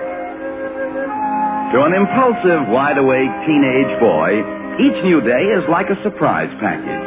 You open it and all sorts of excitements pop out, as Henry Aldrich knows only too well. The scene opens in a classroom of Central High School. It is the morning of the day before Thanksgiving. Madam Chairman! Order! Madam Chairman! Order! Let's have some parliamentary procedure! I do. The chair recognizes Charlie Clark. But, Madam Chairman. Sit down, Henry. Okay, Charlie, shoot. Fellow committee members, I say the reason we've only sold 20 tickets for our Thanksgiving dance tonight is because we haven't appealed to the school spirit of our class. We've got to make them realize Central High is counting on them to put their shoulder to the wheel and get out there and dance. And if that doesn't work, I say let's get Miss Eggleston to give everyone who doesn't buy a ticket a detention. Yeah, sure. Madam Chairman, I object. That's against the Bill of Rights. The Bill of Rights? The Bill of Rights? Homer, show me one place in the Bill of Rights where it mentions a detention. It's there, Charlie. Read between the lines. Read between the lines. Oh, read between the lines yourself. I say give him a detention. No. Yeah. Order! Homer, in the future, kindly address your remarks to the chair. What chair? Me. Madam Chairman! Henry, I told you to sit down. But I've got a suggestion. Henry, every time you make a suggestion, it leads to trouble. Sit down. I make a motion we hear Henry. Nobody seconds it. I'll second it. You can't. Why not? It's my motion. Oh. Okay, but hurry it up, Henry. Thank you, Madam Chairman. Fellow members, I've been listening with a great deal of interest, pro and con, and I'm forced to ask myself, are we whistling up the wrong tree? Henry, stop dragging in trees and get to the point. What I mean is every year we go to these Thanksgiving dances, and what happens? That's a good question. I'm glad it was brought up. I'll tell you. I'd be glad to. Why do we? To dance. What else did you expect? I'm glad you asked. I say let's climax our dance tonight with a good old-fashioned turkey run, and we'll sell every ticket we've got. Oh, what? A turkey run.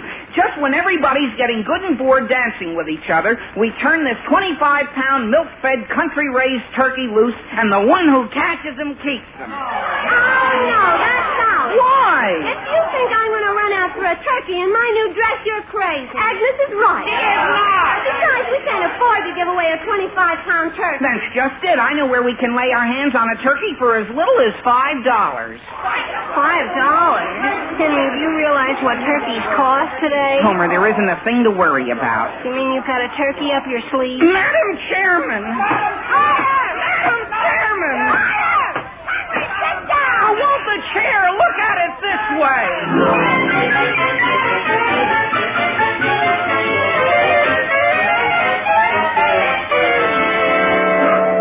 Mother, I don't care what you say. I'm not going in there again. He hates me. Now, Mary, calm down. But he does. The way he looks at me out of one eye.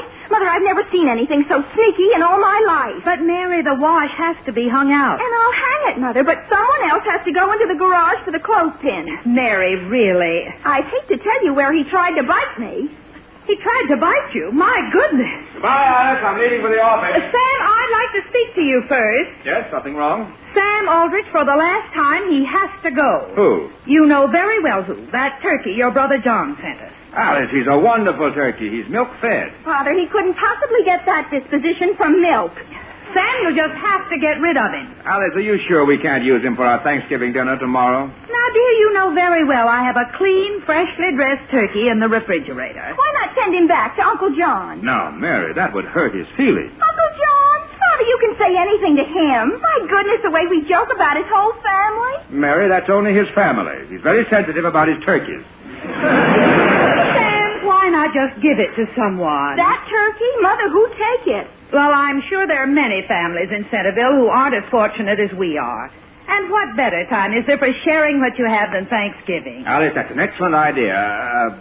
Why don't we give it to Mrs. Dixon? Of course, Sam. She has those 3 nice children to support. I'll drop the bird off at her house on my way to the office. Good. And be sure to put on your old clothes. What for? Dear, that suit just came back from the cleaners, and I won't have you killing a turkey in it. Kill it? I? Now, Sam, don't tell me you're squeamish. Squeamish, Alice? Don't be silly. It's just that, well, I don't have a good sharp axe. How about a hammer? Mary. Doesn't Will Brown have an axe? Yes. Yes, he does. I'll take the turkey right over to Will. I'll answer the phone. Mary, is the bird still tied in the garage? Yes, Father, but when you go in there, be careful you don't bend over. He's very unreliable. Hello? Hi, Mother. Mother, if you could think of the best news I could give you, what would you say it was? Let me see. The best news of all. You got an A in Latin. Latin? Dear, I'm so proud of you. Mother, you're confusing the issue. What's Latin got to do with good news? Very well, I give up. I sold Uncle John's turkey. What? For $5. Agnes was tough, but when I suggested she could change to dungarees for the excitement, she came around. Around to what? To a turkey run, with Uncle John's turkey. But, Henry, we don't have Uncle John's turkey anymore. What? You mean he escaped? No, dear, your father's giving it away. Well, gee whiz, stop him, Mother, stop him. Now, Henry, Mrs. Dixon and her family deserve a nice Thanksgiving just as much as any member of your class does. But, Mother, they've already paid me the $5. What can I tell them? Just explain that the turkey is for a very worthy cause and that there's no reason why they can't use something else. What, for instance? Well, wieners. Mother, whoever heard of a wiener run? But, dear... Boy, I just gotta get busy and dig up a turkey right away. Goodbye. Henry. Well, my goodness. Mother, you should have seen it. You should have seen it. Seen what? The turkey. He insisted on getting into the front seat with Father. Oh, my goodness. And you should have seen them driving down the street with the turkey trying to fly through the windshield. Oh, dear. Maybe I ought to have let that turkey go to Henry's dance after all.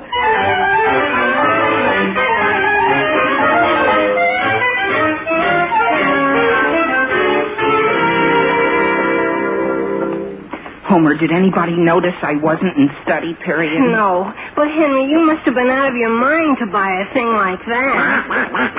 Homer, you're upsetting Felix. Who? Felix, the duck.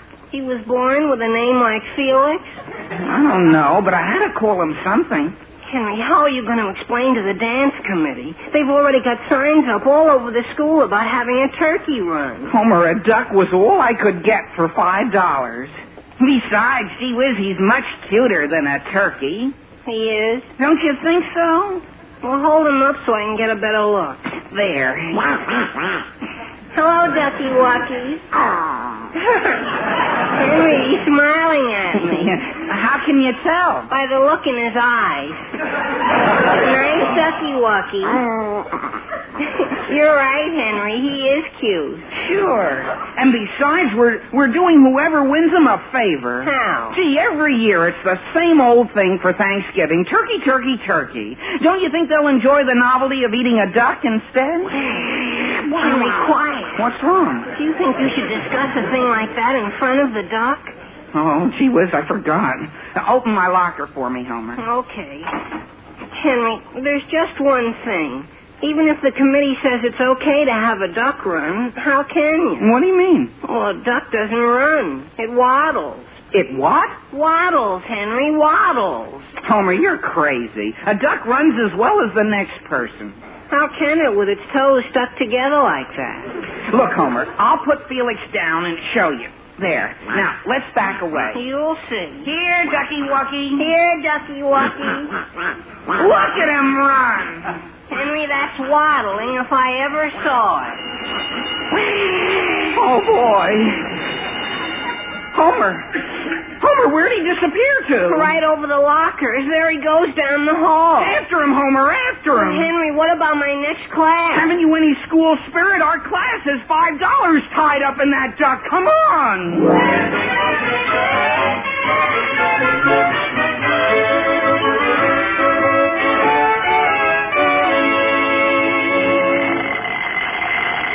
How's it coming, Will? Fine, Sam. Just a few more turns, and it'll be sharp as a razor. Good. How did you dent your fender, Sam? Will, have you ever tried driving with a turkey in your lap? Look, Sam, he's apologizing. He's kind of a cute little fella. Hello, Turkey Worky. Look at him, Sam. He's smiling at me. Is that a smile? Of course. Well, there we are. Just feel the edge of this axe, Sam. That's fine, Will. Fine. Well, go ahead, Will. Go ahead and what? Go ahead and use the axe. What? Nothing doing, Sam. Why me? It's your axe, Will. Sure, but it's your turkey. Well, I know how you hate to have other people use your tools. Sam, this is one time I don't mind. Now, Will. Now, Sam!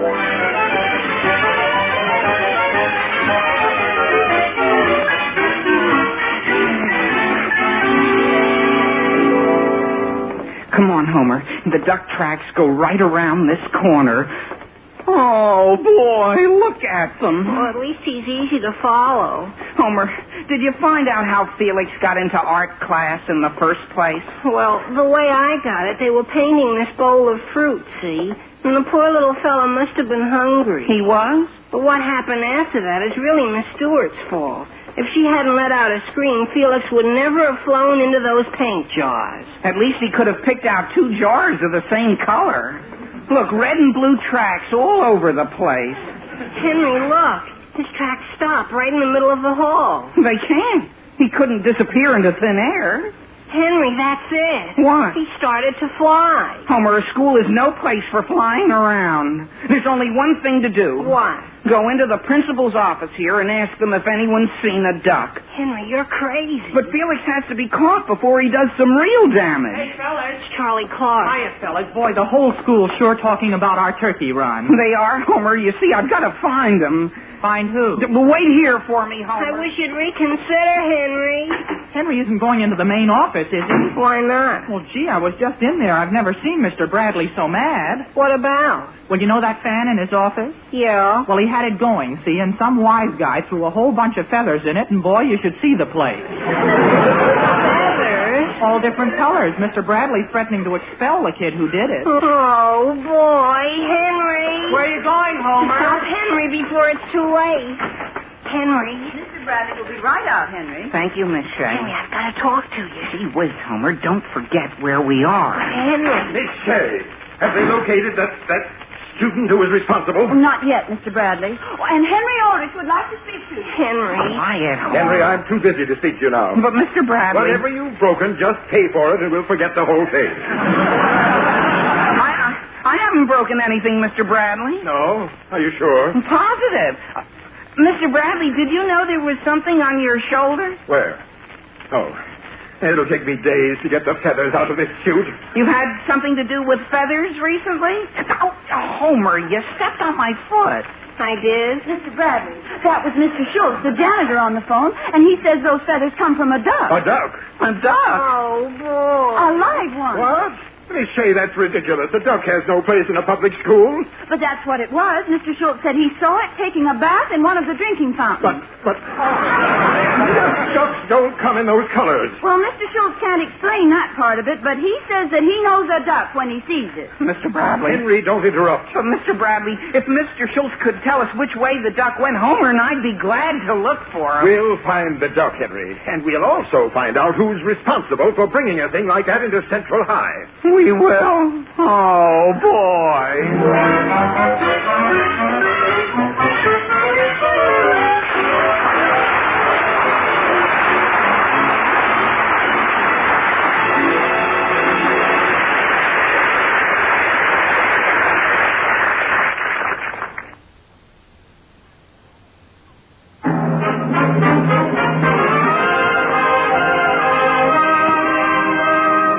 Now getting back to the troubles of Henry Aldrich. While Mr. Aldrich is having turkey troubles of his own, the duck which Henry has been forced to buy for the class turkey run has flown the coop. The scene opens in a hallway of Central High School. It is the same day. Homer, you mean you saw the duck? Not personally. But he got into ancient history, see, and started heckling Miss Eggleston. Huh? She was reading to the class about Hannibal. He heckled Miss Eggleston? She thought it was Toby Smith and sent him home to get his parents. Oh, Henry, you better find that duck before Mr. Bradley does. I know, Homer, I know. Well, gee whiz, I never noticed that before. Noticed what? That eagle on top of George Washington's picture on the wall there. Homer. What's wrong? That's no eagle. That's him. Who? Felix, our duck. It is. Henry, he's changed. Where are all his clothes? Never mind that. Here, Ducky Wucky, come down. Here, Ducky Wucky. Come to Uncle Homer. He doesn't trust us. Well, we haven't time to cultivate his friendship. Maybe I could knock him down with one of my shoes. Oh, no, Homer. You might hit George Washington. Felix, you come down here or I'll... Henry, you frightened him. Come back, Felix. I didn't mean it. Homer, after him. Henry, there he goes up the stairway. Come back. Don't go up there. Come back, Felix. You'll get in trouble. That's a down stairway.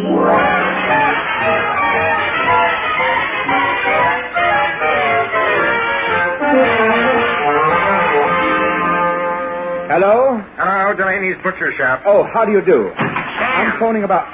just a minute, please. Do you know what that turkey just did? Ate a whole quarter of a pound of Mr. DeHaven's candy kisses. Well, considering that he's going to be somebody's dinner soon, that's the least we can do for him. Hello. Hello.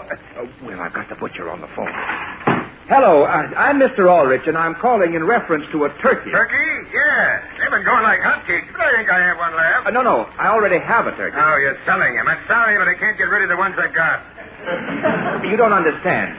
I have a live turkey, and I thought, what would you charge to kill and dress it? Kill it? Yes. Well, I tell you, I'm afraid I couldn't do that. Why not? Well, I've just scrubbed my floors. Mr. Delaney, you're not squeamish, are you? Squeamish? Of course not. Just because I'm a butcher is no reason for doing somebody else's dirty work. Now, look. Goodbye. But, goodbye. Listen, Turkey, stay away from those hot water bottles. Will he kill it for us, Sam? No. Oh, Sam, you know who might be willing to do it for us? Who? Dr. Collins. I hear he's a very handy man with a scalpel. No, well, we couldn't ask him. Why not? He charges $25 a visit. Besides, we'd look ridiculous. But, Sam, we've got to find somebody. Anything I can do for you, Mr. Aldrich? Why, Mr. DeHaven, have you had any experience with turkeys? Turkeys, I should say. You have? Sam, he's our man. If I do say so myself, we serve the tastiest turkey sandwiches in Centerville. Yes. Well, would you consider... What's that? Mr. Aldrich, is that your turkey? Mr. DeHaven, don't get upset. It was just an accident. Hey, you turkey, get away from there. Yes, get away. Stop eating those pebbles. Pebbles? Those are bath salts, Mr. Aldrich. Bath salts? At $3 a bottle.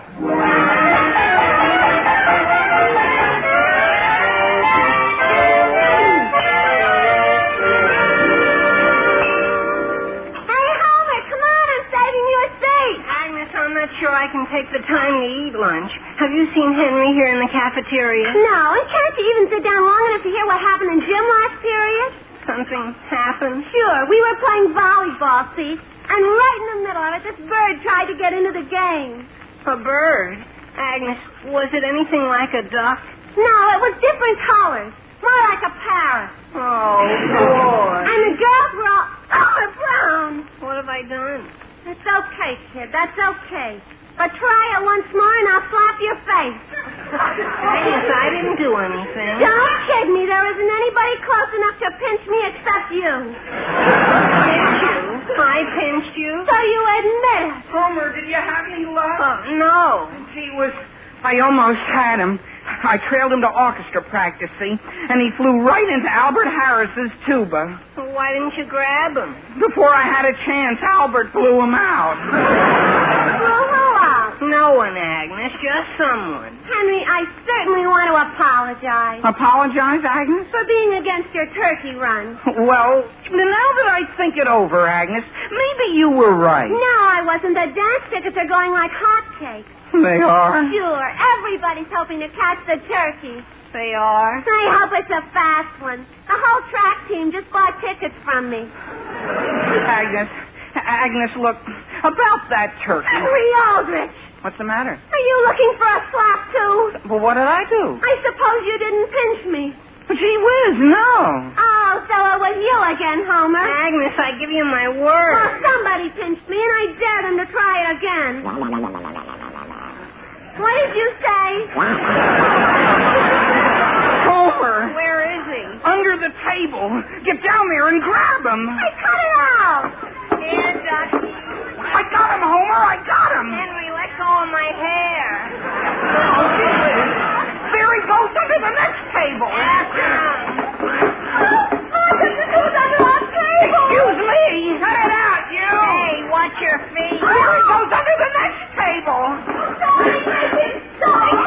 Homer, I see him.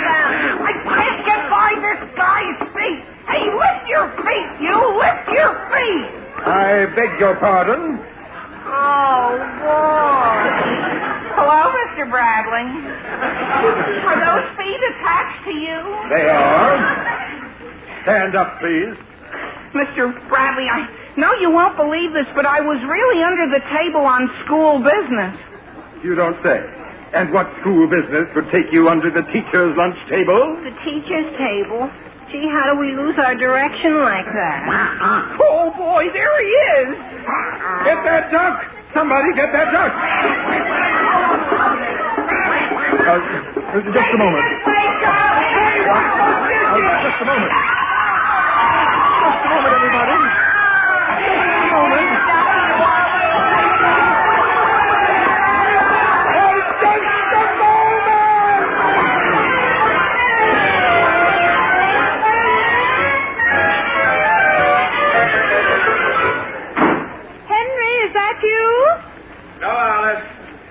Not Henry. I think I'll go upstairs and take a hot bath and lie down. Yes, dear. Did you get the turkey to Mrs. Dixon? Yes, Alice, I got it to her. Good. And before I forget, here's something for you. Well, thank you, Sam. What is it? Bath salts. Bath salt? But, dear, why only half a bottle? Mr. DeHaven made me a special offer I couldn't say no to. Well, thank you, dear. What did Mrs. Dixon say, Sam? Say? When you gave her the turkey. Alice, Hello, Mother. Hello, Father. if I don't go upstairs and get a bath right now, the water will turn cold. Henry, why are you coming home so late? Why, there was a little cleaning up at school I had to do. Well, dear, you better go upstairs and start getting dressed for dinner if you want to get to the Thanksgiving dance on time. Well, I'll tell you, Mother, that dance has sort of been postponed. Really? Why? Well, the student body's so worn out, they're in no shape to dance. Worn out? Yeah. From sort of a duck run we had in school today. So we decided to postpone the dance until Christmas. Christmas? At first, but on second thought, we decided the whole school might not be back in shape even by Christmas. So instead, we're going to have an Easter egg roll dance. Well, that sounds lovely. And, Mother, when Easter comes around, do you suppose Father might be willing to advance me $5? You see, the class is kind of depending on me to provide the eggs. Alice! Well, I'm coming, dear. I wonder if duck eggs are cheaper. What is it, Sam? Alice, do you mind if I borrow those bath salts? Of course not. I'd like to get a little pleasure out of what happened today. Fine. And would you answer the phone, please, while I start dinner? All right. Hello. Hello, Mr. Aldrich. This is Mrs. Dixon. Oh, yes, Mrs. Dixon? Mr. Aldrich, the reason I'm calling, well, you see, I found a beautiful turkey tied to my back porch not more than half an hour ago. Well, somebody probably wanted you to enjoy a happy Thanksgiving. Yes, it was very kind of them, but the point is I don't need it. My children found a lovely duck in school today. Duck? Yes, and practically all plucked, too. And, Mr. Aldrich, there's no one I'd rather see have this turkey than you. Me? But, Mrs. Dixon... Oh, he's a wonderful bird, Mr. Aldrich. All you have to do is kill him. Now, wait a minute.